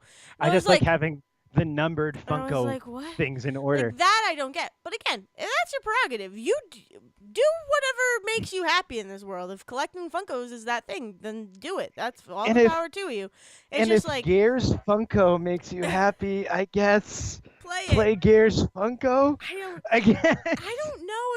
I don't know. It's interesting. I'm surprised that Gears is the first thing that they're doing it with, and not like Marvel or I think that's what threw me Star off too. Wars. I think that's what threw me off too. Is I was like, Gears of War, really? Yeah. Gears is what Funko is gonna be because they're in to video games. I'm very surprised. Like I said, it should have, or probably been smarter to do a Marvel one. That's true, but at the same time, everybody would play it. That's true, but at the same time, I mean, maybe that's the situation. Maybe they're concerned that if everybody plays it and it's bad, They don't. So they choose a market that's like popular, Smaller, but smaller, yeah, but but not not not small. exactly. Smaller, but not small. Where Yeah. they can be like, okay, we're gonna choose. Because I mean, all this said and done, Xbox. Like I've been making fun of Xbox this whole night about the fact that they're not like the most popular, but at the same time, they have people who will just buy Xboxes. Oh yeah. There are people out there who have never thought to buy a Nintendo or Hmm. Sony system because Xbox is their thing. And there are And people who love yeah, Gears that and much that they're like, I don't care, it's more Gears. I don't care that it's a pop thing. I mean, Like it's to just the more point where time. I'm pretty certain that Gears 5 is literally picking up the second after Gears 4 ended, Yeah. from what I've heard people talk about. Yeah. Like, if you're willing to put the money into a franchise to do that, obviously there's an audience. Mm. And might be weird to me that there's an audience, but sure, there's an audience. And if that audience is happy with this and willing to give you a shot with these Funko things, like here's the thing: if you came to me and we're like, we're gonna do like a Fallout Funko game, I would be on that like on a hot minute.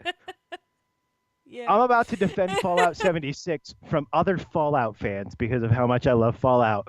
Like there are things that I love where you do something stupid like that and I'm all in. And so like if Gears has that audience, more power to you. Mm. Yeah. True. Enjoy it, Yeah, I and then hear I you. guess if you guys make it work real well, I'm gonna get Funko. I don't know. I'm gonna get Funko Nintendo in a second. If like, I Oh mean, my god. The way that Nintendo is working with Ubisoft, there will be a Funko Nintendo game, Oh, you and definitely. they'll be like the next 8 fighters in the next Smash. Uh, Oh god. Oh my god. the Miiverse will be replaced by Funko Pops. Um, so fine, like more power to you. Yeah, the last thing at Microsoft was the Cyberpunk 2077 reveal. Which I That's didn't just get not to even the see. reveal. People knew it was there, but it's the first real trailer from the same people that brought you The Witcher. Mhm. The Cyberpunk 2077. I've listened to. Um, if you want more academic talks about these games and these conferences, I also encourage you to look for the Waypoint Radio podcast from Waypoint.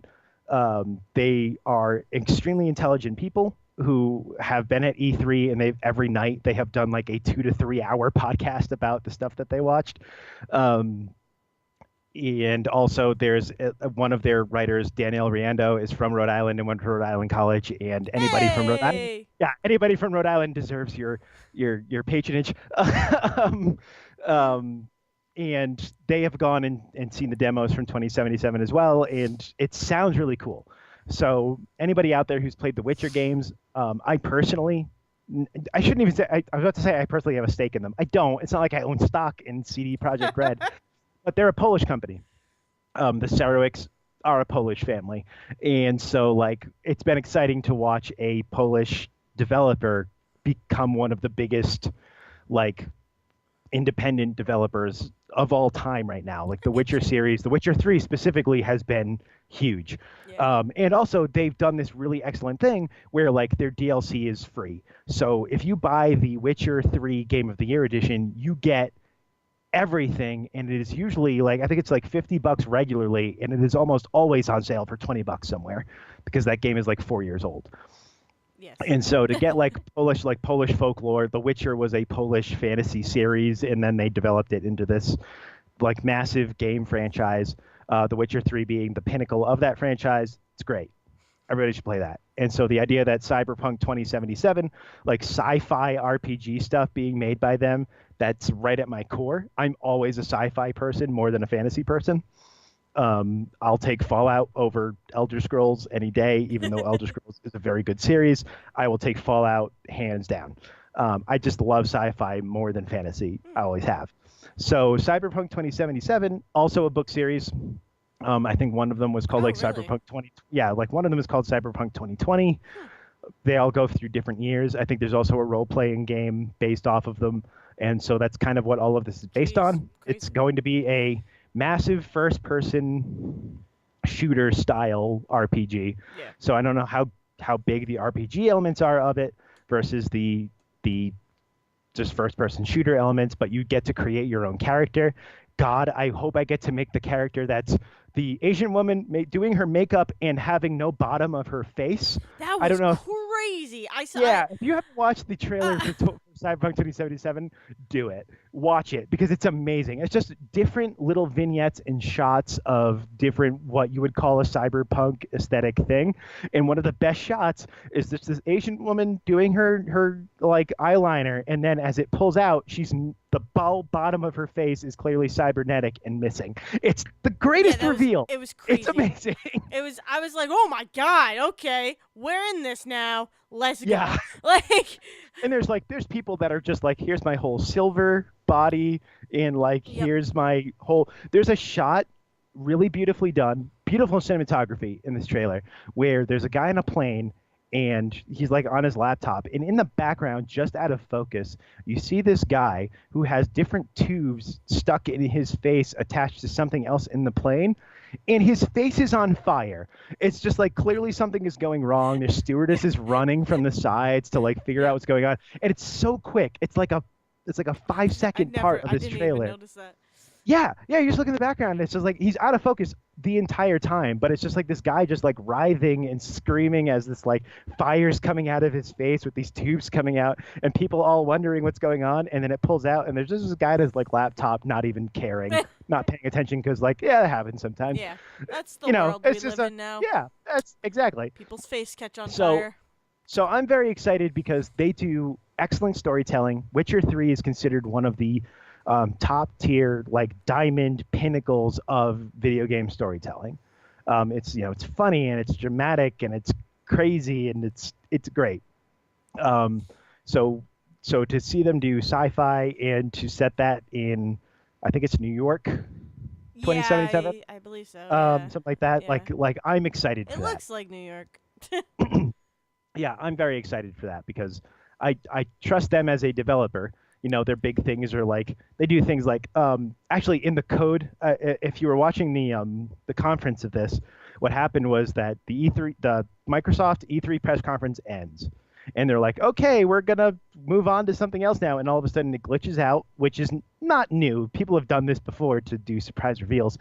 And it goes through this weird like code list, and it says like, here's the E3 trailer and all this. But in the background, very faintly, it's showing a letter of something, like just like a whole giant letter of things. And people have gone through the trouble to transcribe that because they're like, well, none of these things happen by accident. You don't go to a Super Bowl ad without knowing what you're doing. Yeah. And you don't go to an E3 surprise reveal without every single aspect of that being manufactured for something. Oh yeah. And so people have, like, if you switch the image into negative and you blow it up to this font size, you can see the letter, and it's like CD Projekt Red being like, okay, we know you have questions about this game and it's been a while, so let's just answer a few things here where no one will see them because they're behind this screen and like 1,000 things. And it's like, yeah, no, there's no DRM. You're going to be able to download this thing, whatever. There's going to be a bunch of updates and they're all going to be free. There is character creation, and there's like, this is the scope of the game, all of this stuff that they just like hid behind 1,000 other things, and we're just like, we know people will be obsessive enough to figure this out. That's and awesome. they'll get to it later.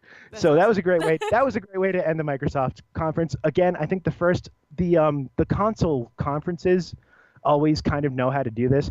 I'm gonna have some word for Sony in the second part to this, but the console conferences know what they're doing because they're playing to a much wider audience than the publishers. EA knows their audience. EA knows that people love their sports games and their war games, and that's what they focus on. And you and me didn't really mesh with that because those aren't our games. Exactly. But Microsoft is like, we need to appeal to every single person who's buying an Xbox, and they go all out, and they have massive crowds, and they have these cool visuals. And I love that they try every year because they are just like, please buy an Xbox every year. Yeah. The problem is that I have a PC and I don't need to buy an Xbox for most of their stuff. Yeah, that's true. That's very true. Unfortunately, but I appreciate it. I appreciate that. Like, I don't think Xbox has been a profitable division of Microsoft for more than a decade. Yeah. And yet every year, Phil Spencer, who's that guy who was like the only EA got the only Microsoft guy to go out on stage. Like he goes out there every year smiling and happy and pushing for Xbox. I think he really loves Xbox. I think he just is like I'm so sorry. I'm so sorry, Phil, that you're not PlayStation. But that was that. So that was Man. Microsoft. Like 3 hours later, we got Bethesda. Yes. After EA and Microsoft, I wasn't really able to watch the press conferences, so I just kind of kept up with Twitter notifications. Okay. And then I would watch the trailers afterwards. Right. Bethesda, the biggest thing from Bethesda for me was Rage 2. And Okay. them calling out Walmart was super funny. Oh my God. So here's the thing. So I love Bethesda. Bethesda is probably one of my favorite just publishers of all time. Yeah. I like I said last week, Fallout 3 is the reason that I'm back into video games the way I am. The reason probably that this podcast exists and that we're talking about E3 right now can come back to Bethesda. Yep. I got you. And this is their third year doing a conference. Their first year, and it was really interesting because their first year, no one knew what the hell they were doing. Like they were like, Bethesda's doing an E3 conference. What? Why? What is Bethesda? Bethesda has like 2 franchises. What are they doing? And in 2015, or 2015, 2016, whatever the hell it was, they come out and they go, here's Fallout 4. Here's Fallout Shelter, the biggest mobile game of all time. Yep. Here's we're bringing back Doom because we bought id Software like 5 years ago and we made them make Rage and we're sorry, so we let them make a new Doom game. We're bringing back Quake, which even though I don't think Quake Champions has officially come out, it's still somehow like a giant conference they do every year. I haven't figured out what they're doing with Quake, but they own it because they own it. They bought id, so they own Quake, so they do that. Like they came out or just like out the gate, like here's a bunch of stuff. Oh, and by the way, we're putting out a new Wolfenstein game that is going to completely change the direction of what Wolfenstein means to people. Like that was Bethesda's first conference at E3. Like Fallout 4, Wolfenstein, like a new Wolfenstein, and like Quake and Doom and all of these giant Hail Marys that if they didn't land them, we're going to get them screwed. Yeah. And they landed on every single one of those. So the problem is that they're a developer. I mean, they publish. They've gotten a couple of smaller things, like they own Arcane, who makes the Dishonored games, and they own and they've partnered with I don't know id. They technically own, and id publishes their stuff, but like Bethesda, for the most part, has a handful of franchises, and they run on a cycle where it's like every 3 to 4 years you can expect something from them. So great first opening last year. Pretty good because I really liked Wolfenstein 2 and I really liked Prey, but not as strong as their first. And then this year is like everyone please strap in. We promise there's something good coming. And it happens because that's just what like publishers especially or developers especially, because publishers have 8 different people working for them. Like EA can come out every year and be like, here's 8 different franchises with the game coming out this year from 8 different development teams. Bethesda can come out and be like, we got 3 people and they're all really busy and we just need you to strap in because I promise it's worth it. Yeah. and I am always willing to give them the benefit of the doubt because there are very few Bethesda games that have ever come out that I didn't enjoy every minute of playing. I'm currently replaying New Vegas from Fallout because it's my favorite of their Fallout games they've ever put out. And after this weekend, I went, I should really load up New Vegas again because I haven't played it in a while. And that's what they're really good at. They're good at reminding you of the stuff you really like from them. Yeah. And I think it's because there are 2 main guys that come out every year or every other year, in Todd Howard's case, that they really like. There's Pete Hines, who is the guy that opened the thing and made the Walmart Canada joke. Yeah. Pete Hines is like their head of marketing, and he's there every year. He is their E3 host. He is the guy that comes out. He's the face of the company for the most part, and he puts in the work every year. Todd Howard, who is like the creative director of like Fallout and Elder Scrolls, he comes back every other year, every 2 years, when there's an Elder Scrolls or a Fallout game worth talking about, and he gets, as you saw, a like rock star introduction. That was crazy. But Like, before any of that, we got a literal rock star introduction yep. to Bethesda. So Pete Hines comes out, makes a joke about Walmart Canada leaking Rage 2 on them, and then introduces Andrew WK to come out and do a live performance for Rage 2 trailers we've already seen. Yep. It was awesome. It was awesome. It was really good, and he didn't get the delivery he deserved. No.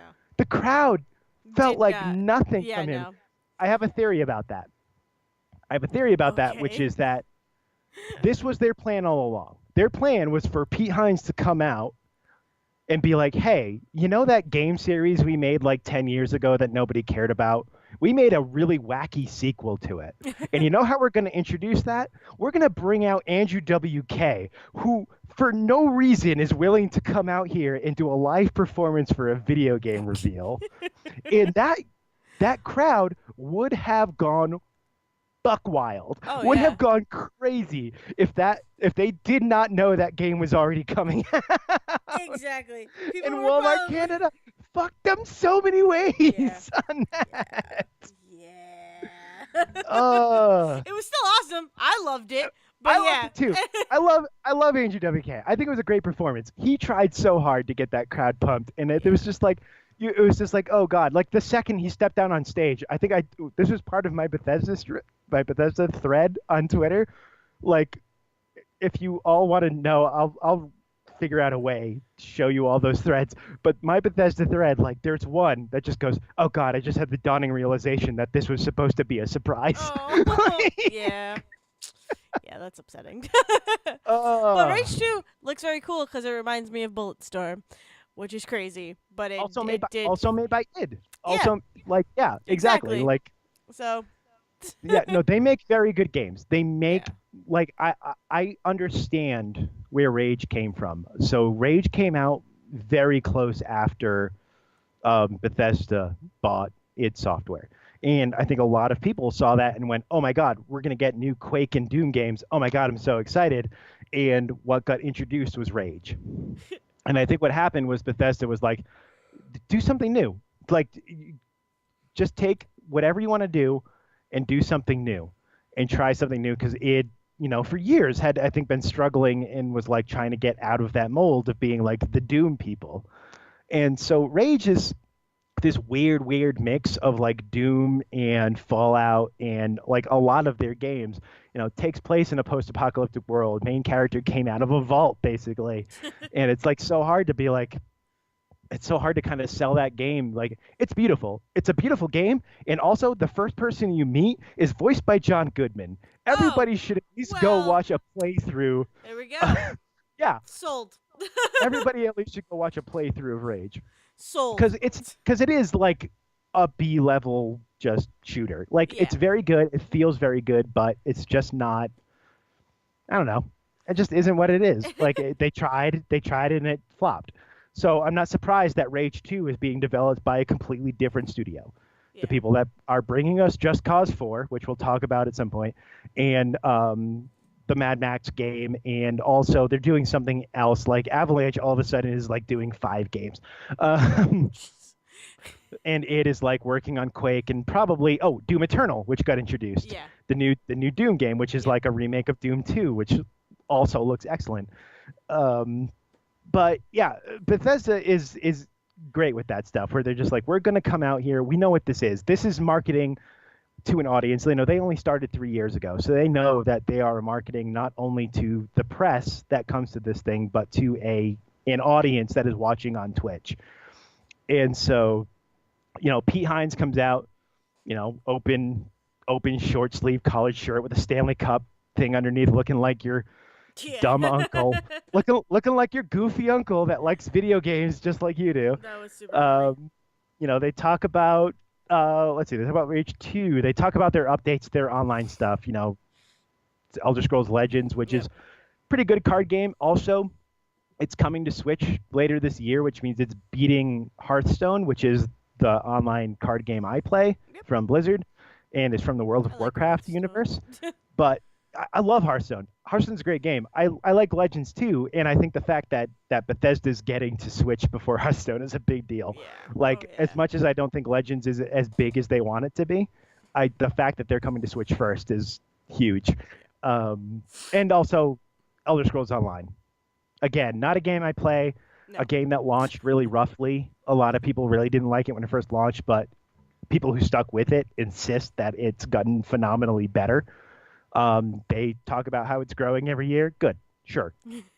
More power to you. It probably makes you money to keep doing things like Yep. put out games like Prey and Rage 2. So Yeah, exactly. anything that gives Bethesda more money to do dumb shit, I'm happy for it. Well, there you um, go. the Quake Champions thing came out. Did you think that guy was as awkward as I did? I didn't get to see it. Oh, that's right. Okay, so the Quake Champions guy comes out. So Quake Champions is weird because they announced it last year or the year before, and it's like I don't know if that game is out yet. Let me put it that way. I Okay. cannot tell you if you can go buy Quake Champions because they keep saying things like early access, but they also say things like tournament. And it's like, wait, hold on. Is there a Quake tournament or is Quake Champions in early access? Because I don't know if you can do both. And yet they're like, yeah, no, you can get Quake Champions for free and join our beta, and then you'll have it forever when Yeah. the game comes out. It's like, wait, you just talked about a tournament for like 10 minutes. I don't understand. Yeah, it's crazy. But again, there's an audience out there that loves it. Quake is the original Overwatch. For anybody out there that doesn't know what Quake is, Quake and the like Unreal Tournament, also made by the people who make Fortnite.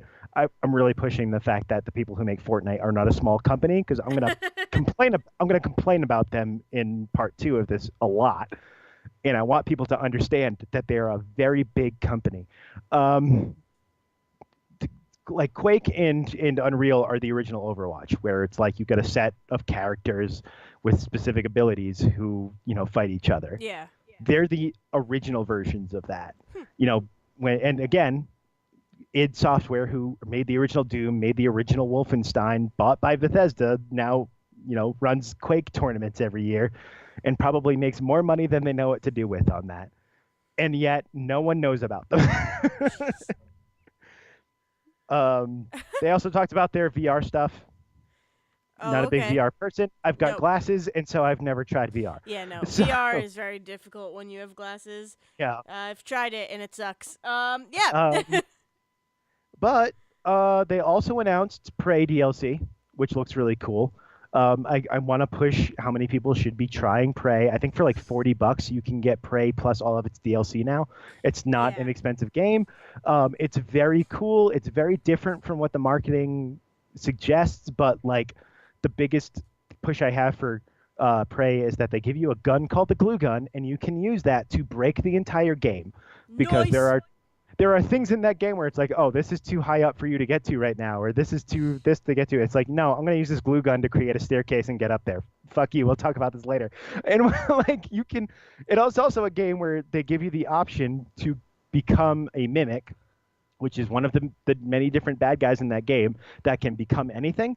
The whole Yep. thing of the mimic is that you don't know what it is, and so it can just jump out at you at any time. You can gain that ability, and so you can run around that game for a good 10, 20 minutes as a coffee cup. Yeah, exactly. I saw that in a And gameplay video. it is so fun And I was because like, it's like that's I can't get fantastic. yeah, because it's like I can't get through this crack, but you know what can get through this crack? A pen. Yep. I'm gonna go become a pen, and then you get through the door. Yeah, It's so that's good. cool. It's so beautiful. Also, they do this wonderful thing where you get to choose at the beginning if you're a man or a woman. Yep. You're named Morgan no matter what because Regardless. Morgan is an androgynous name, Yep. and also there is a side story where Morgan was having an affair with a woman, and that does not change whether you are a man or a woman. You are always having this affair with this woman in Interesting. engineering. Nice. It's very good. That's pretty cool. Uh, I like that. That's awesome. yeah. They also getting onto the big games. They announced Wolfenstein Youngblood. So anybody Yeah, who's that's going never nuts. anybody who hasn't played Wolfenstein since the original games in like the 80s and early 90s, When Bethesda decided, Bethesda works with a company called Machine Games. Machine Games, when they decided they were going to remake the Wolfenstein franchise, they decided that they were going to go. Let me think. If Inglorious Bastards decided that we were going to go hyper violent and also just like, wouldn't it be cool if Americans hunted Nazis? Oh. Wolfenstein, Wolfenstein, the New Order, which is the one that Machine Games rebooted, went, what if we did that, but also the guy doing it kind of knew poetry? And so BJ Blazkowicz became this guy who was not just a meathead, like meathead soldier going in and killing Nazis. He was also the type of guy who would go through, kill a bunch of Nazis, and go, now is the winter of our discontent. I don't understand. Like, what do these Nazis even think about? Because this is the deep, dark secrets of man. Like, it was like so corny, but so good at the same time because it was like, just like, sometimes a meathead soldier is also like a literate, like, smart dude. Sometimes. Yeah. I mean, he's also a meathead. Yeah. Let me be sure. He's also a giant fucking meathead. But he's a meathead that's red like Catcher in the Rye and Robert Frost. Oh, okay. All right. Cool. and like Wolfenstein: The New Order really took this idea of like, let's do a really mature version of the like American soldier going in and taking down the Nazi regime, and it's fantastic. It has, again, going back to Inglourious Basterds, there's a scene in that first Wolfenstein game that they made that I think is the epitome of what they were going for. It opens up and you're on this like Nazi train trying to cross a border. So you're pretending to be a Nazi. Like the big thing, they even joke about the fact and comment on the fact that BJ Blazkowicz is a very like tall, buff, blonde-haired, blue-eyed American dude that looks like the Aryan dream, but he's also half Jewish. Yep. And like there is a scene where you get on this train and you are in a Nazi uniform, hiding out on this Nazi train. Your Jewish Polish girlfriend is in the sleeper car hiding, and you're just in the meal car trying to get a cup of coffee for you two.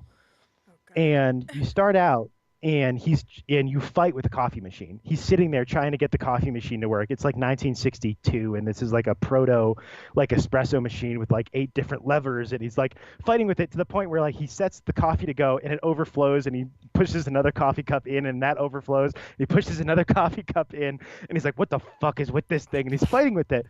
And he gets everything on a tray and he goes to get out, and one of the big bads, very much like Christoph Waltz in Inglourious Bastards, is Fraulein.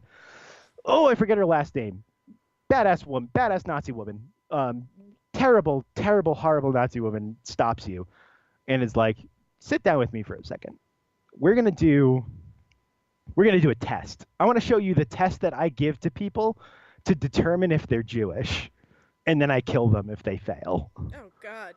And she's like, I'm going to show you a series of images, and whatever one you react to the most is going to tell me how Jewish you are. And so it is a like 5 to 10 minute sequence of sitting at this this table with this woman, and she's showing you these things, and it's like, look which one gives you the most reaction. Look at the one that gives you the most reaction, and look at this one or look at that one, and if you fail, she kills you, and then the scene starts over.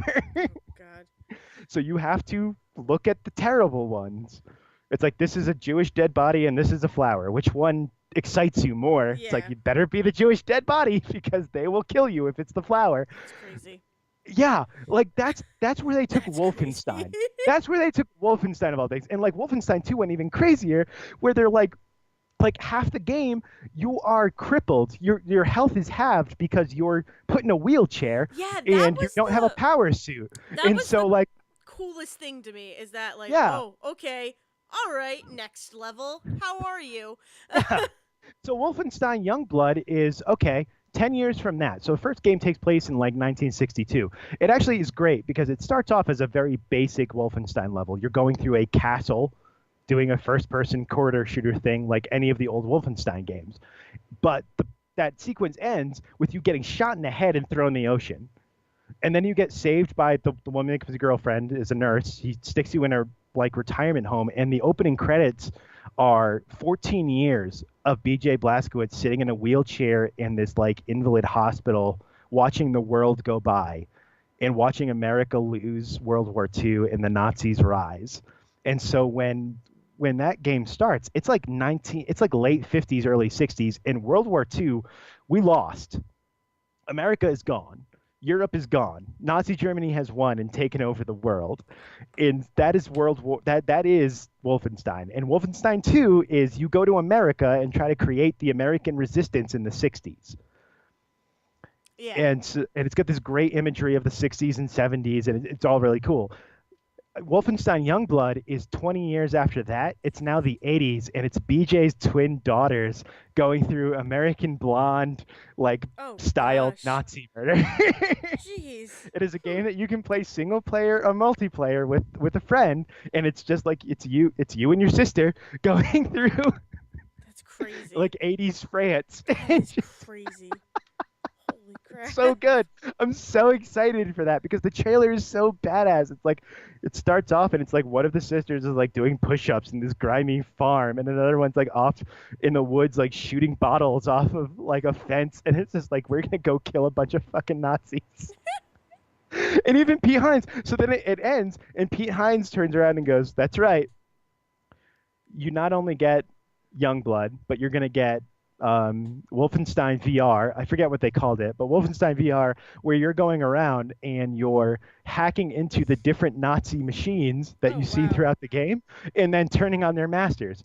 And he says what might be the best line ever, which is, "In our continuing effort to let you kill Nazis in just about any console and form that we can let you." That's pretty great.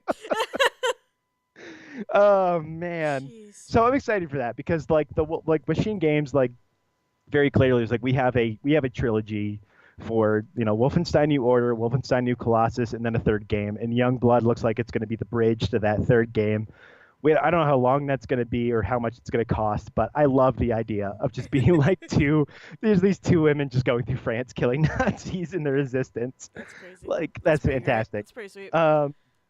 Let's see. And then we also got, before I get into Fallout 76, which is going to probably be the thing I talk about a lot, um, there's they gave us two very small teasers through title cards, which is a new franchise called Starfield, which has been rumored for as many years as New Vegas has been out, probably. Oh wow. Yeah, people have been expecting this forever. Again, it's one of those games that like every E3 they're like, Bethesda's going to announce Starfield. Like when Bethesda was like, we're running our own conference, people were like, oh my God, they're going to end that conference by announcing Starfield.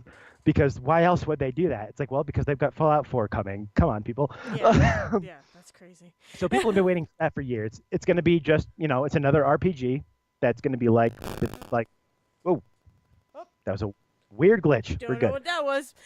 Nope. We're good. But again, another RPG like Fallout or Elder Scrolls, but this one takes place in space somewhere. We don't know what yet. We don't know anything about it. We just know it's coming because they were sick of people asking questions. We're also getting Elder Scrolls 6 sometime. Yes, yeah. Probably after Starfield, they said. My suspicion on that is that it will be if not a launch title, it will be within the first year of the new Xbox and PlayStation coming. Because both of them have pretty much mentioned that sometime in the next like 3 to 5 years, we're going to see their new official consoles announced, if not premiered. So I suspect that Elder Scrolls 6 will be at the start of one, if not both of those. Oh, definitely. Yeah. They're just not even bothering with Yeah, no. PS4 and Xbox One anymore. Starfield, we might see before that happens, but Elder Scrolls, almost definitely. But the biggest thing that they announced and that they took the most time on started with the Rockstar introduction of Todd Howard, everybody's favorite gaming uncle. Todd Howard is this crazy, weird rock star because all he ever does is announce Elder Scrolls or Fallout games, and yet every year everyone wants to see him. Yeah. And it's because he is the greatest salesman that Bethesda could have ever hired. He's worked with Bethesda for 25 years, worked his way up. He's like their creative director on their two biggest franchises, and his whole job is to just sell whatever next big franchise game is coming out. So he spends a good like 20 minutes explaining what Fallout 76 is, this online game, which we all kind of knew already that it was going to be this online only Yep. game. You come out of the vault, you stake your claim in the land. They're going to, and then there's some quests, but mostly you're just going to be fighting each other for staking your claim. Sure. I actually like that idea. A lot of people don't. A lot of people want that single player thing. I promise you, Fallout 5 will come after Elder Scrolls 6. Like, they will never abandon this franchise in any way. And quite frankly, if 76 flops, they'll go back to single player. Like, everybody that's complaining about this game right now, just don't buy it. Because I know what you're actually going to do is you're going to complain about it and then go buy it. Yeah. So Pretty much. yeah. But I like the idea. Like I can wrap my head around the idea that anybody coming out of a vault after 20 years and like their main mission is I need to rebuild society. Like I get that within the Fallout universe that has been built. Like I get what they're doing. But what might be the dumbest, might be the worst, might be the best idea that they ever had was that within this map, so it's 6 or 7 sections, it's 4 times the size of the map of Fallout 4, which Yeah. they've said stuff like that before. That doesn't always mean literal sizes. Like when Fallout 4 came out, they were like, "Oh yeah, it's like 4 times the size of Skyrim," but it's like, no, it's smaller than Skyrim. There's just more stuff to do. um, so we don't know the Bait and actual switch. size of the map yet. Yeah, we don't know the actual size of the map yet. But what they said is it's split into 6 or 7 areas, and in at least once in all of those areas, there is a nuke being hidden. Oh wow. And if you can break your way into the nuke facility, you can set that off and destroy a section of the map, basically. You'll get really good loot That's from it, interesting. but also you have to destroy all of the work of all of these people that have put their work into this area of the map. Because they're bringing in the base building aspects that came from Fallout 4, the like community building, base building aspects that they introduced in Fallout 4. That's going to be a big part of 76, where you stake out your claim and then build a base from there. That can be nuked at any time if someone can get into a nuke facility and set one off and aim it well that's enough. Crazy. That is crazy. It's crazy, but also that's what nukes do. Like accurate. Yeah, exactly. Like we live in a world right now where we don't like to think about it. People in the 80s thought about it a lot more, but we live in a world right now where someone could set off a nuclear bomb and everything's gone. That just is what it is. Exactly. And yeah, so like it's I insane. actually kind of love the idea that someone could do that on a map and be like, yeah, no, I broke into this facility and I just destroyed all your shit. What are you going to do about it? And I like the idea of a bunch of really angry people being, what we're going to do about it is kill you now. And we're just going to like that's I don't think I could ever play that because it's like if I worked that hard on something and then someone just came up and fucked the whole thing, it's like, yeah, and I'm done with this. Goodbye. Yeah, that might be what happens. Here's the thing. That might be what happens, and Bethesda has to go, well, that was a bad idea, and never go to it again. But if enough people keep doing that, that's going to be their plan going forward. Exactly. God, it's crazy. So oh my God, it's so bad and so dumb and so lovely at the same time. I love all of it. And I'm excited. I'm gonna try it. Like I guarantee you, I'm gonna buy this game and try it. It's gonna be like Sea of Thieves, where like it was really novel for like a week, and then I got bored playing by myself and never touched it again. And I'm never gonna regret a second of buying it because I'm a giant fucking nerd for Fallout, and like I just don't care. Oh man, it happens, man. Yeah. So we got that. We got a new mobile game, Elder Scrolls Blades. Yep. Which is a full RPG that can be played. Oh God, he made a jerk off joke. So really? it can be played in portrait mode or landscape mode. Because if you're playing in portrait mode, you can play with one hand, so the other hand is free to do whatever. And then he looked at the crowd and went, "You degenerates." I meant I meant so you could carry stuff. Oh my God. And the collective world went, Todd, no. Todd literally looks like if Todd Flanders from The Simpsons was made a human being and grew up to be an adult. Oh my You God. don't get to make that joke, Todd. My You God. know? That's pretty great. But that's cool. Like I like that idea that they're moving into the mobile market and like they're Yeah. doing RPG stuff with it. Like Fallout Shelter is cool, but it looks like a lot of other mobile games where you build your base and things are timed and all this other stuff. Like Blades being like this, like, oh no, we created like a story. You know, those of you that don't know, which I assume might mean Dale, the Blades True. are like Very a true. secret. Yeah. So in the world of the Elder Scrolls, Oblivion and Skyrim and Morrowind and all that, the Blades are like the king's like secret order, basically. Like they're his bodyguards, they're his spies, all of that. Um, and so like the story that they pitched was that you are in exile from this group, sent back to your town, your whatever your hometown is, and that's been destroyed by whoever the bad guy is in this story. It's completely devastated. And so you go out and do dungeon runs and you go out and do quests and rebuild the town however you want, like, you know, that basic mobile game stuff. But also like you get to go and do a dungeon run and Yeah. attacks, like literally attack skeletons and stuff. Like it's not just timed. You're going out in real time getting into fights with like different creatures and stuff like that. Like looks really cool. That's And you interesting. have an inventory and character creator and skill trees and all the stuff that comes with an Elder Scrolls game. So, and I have no idea what it's going to cost. You can sign up for a beta of it and get into it. You can sign up for a beta of Fallout 76 as well right now in different ways and get into those. But God knows what those prices or release dates are going to be. Yeah. No. I think Seriously. Fallout 76 comes out in November, like I think the week after the election, Yep. which I love because I think they did the same thing with Fallout 4, which was like a month before the last election, where they were just like, we know you need something. We know you need some escapism, so just here's the thing right around the bad times. And that's pretty much it for Bethesda. Like, I really like them as a company. Like I said, Pete Hines and Todd Howard are like if you're they're like those uncles that are like really into rock music Yeah.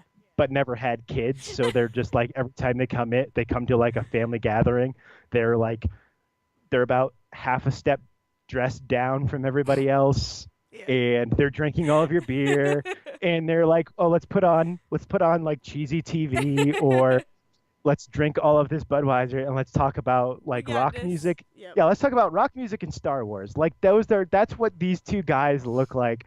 And they are like the faces of Bethesda. And every year it is a delight to see them because it is ridiculous. That's Because good. they bring cheesy jokes and they bring the stuff you want to talk about. Like you want to talk Exactly. about Fallout. Let's talk to Uncle Todd about Fallout. Well, that's um, good. yeah. So that was Bethesda. Last thing of the night was Devolver. I'm not going to go very long on this. Devolver is weird. Devolver's an indie publisher, mid-tier. They put out great games every year. The Serious Sam franchise they picked up years ago, and they just recently announced a new one of those. They put out a great RPG about 2 months ago called Minute, which is Hmm. every 60 seconds your character dies and resets back at their house. Oh. And so like you have to go learn about like it might take you a full minute to learn about a quest. You die and then you take the next minute to actually do that quest. And like it's really cool. It's like old like super not even Super Nintendo, original Nintendo like That's crazy. black and white screen. It's really interesting. Everybody should go check out that. They also put That's out really the cool. Hotline Miami games, which came out. Two came out a couple years ago.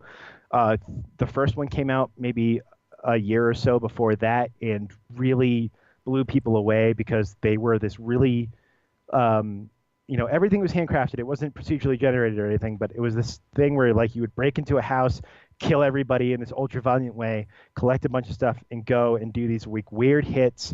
And the game was making this kind of whole meta narrative discussion about video game violence Oh around wow. that.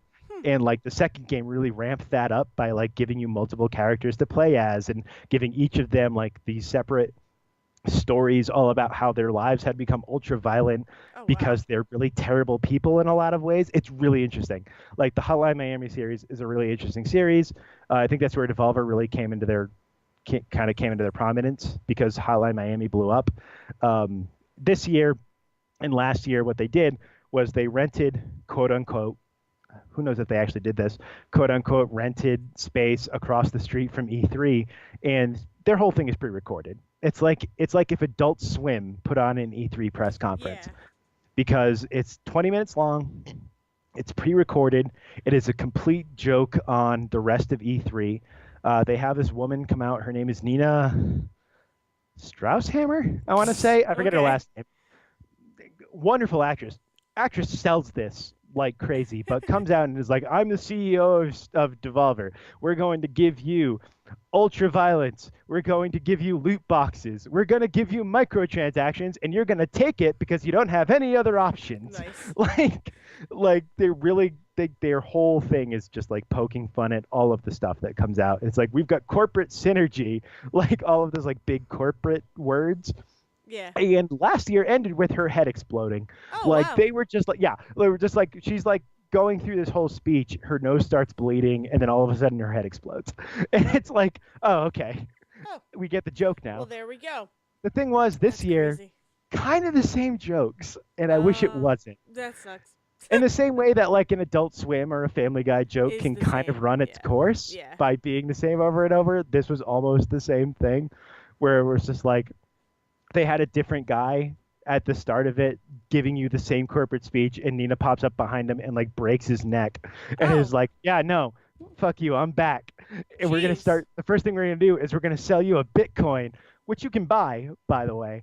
It's this giant fake Bitcoin that says Devolver on it, and the price changes every hour. Oh, wow. As a joke on cryptocurrency, which I think only 5 people in the world understand. Yeah.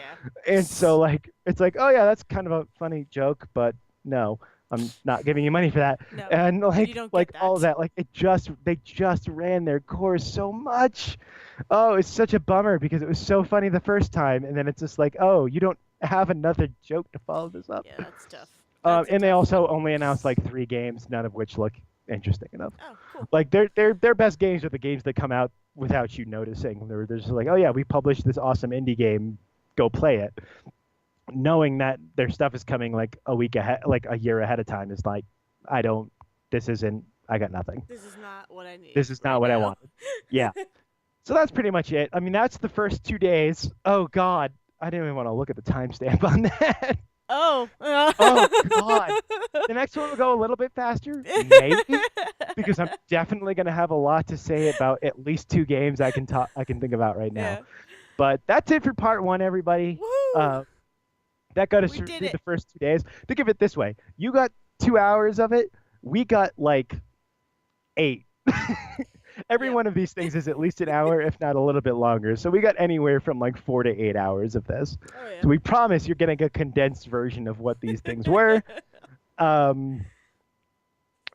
yeah, I mean, that was Saturday and Sunday for me. Yep. The next 2 days are also like Monday and Tuesday when I'm working. So I'm like trying to watch these things around working. Yeah. So we'll see. Yep. We'll see how the next part goes. We'll see.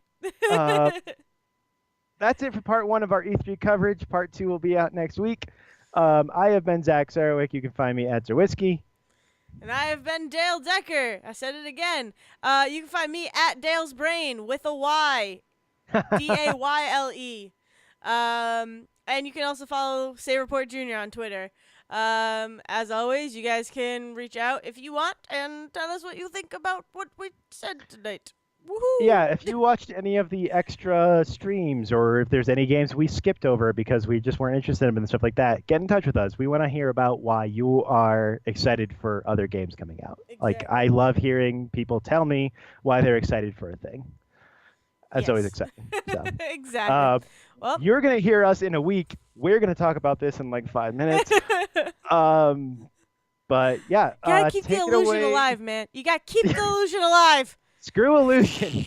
I'm going to go melt in Orlando after this. Oh, okay. Take it away, Liz. Yeah. I just stole that from you. Sorry. Thank you. Thank you for listening to The Say Report with your hosts, Dale Decker and Zach Sarwick. Please follow the guys on Twitter and Facebook by searching for The Say Report. And you can always subscribe on your podcast channel so this is delivered straight to you and you can enjoy it every week. With apologies to your mother, we'll see you next time.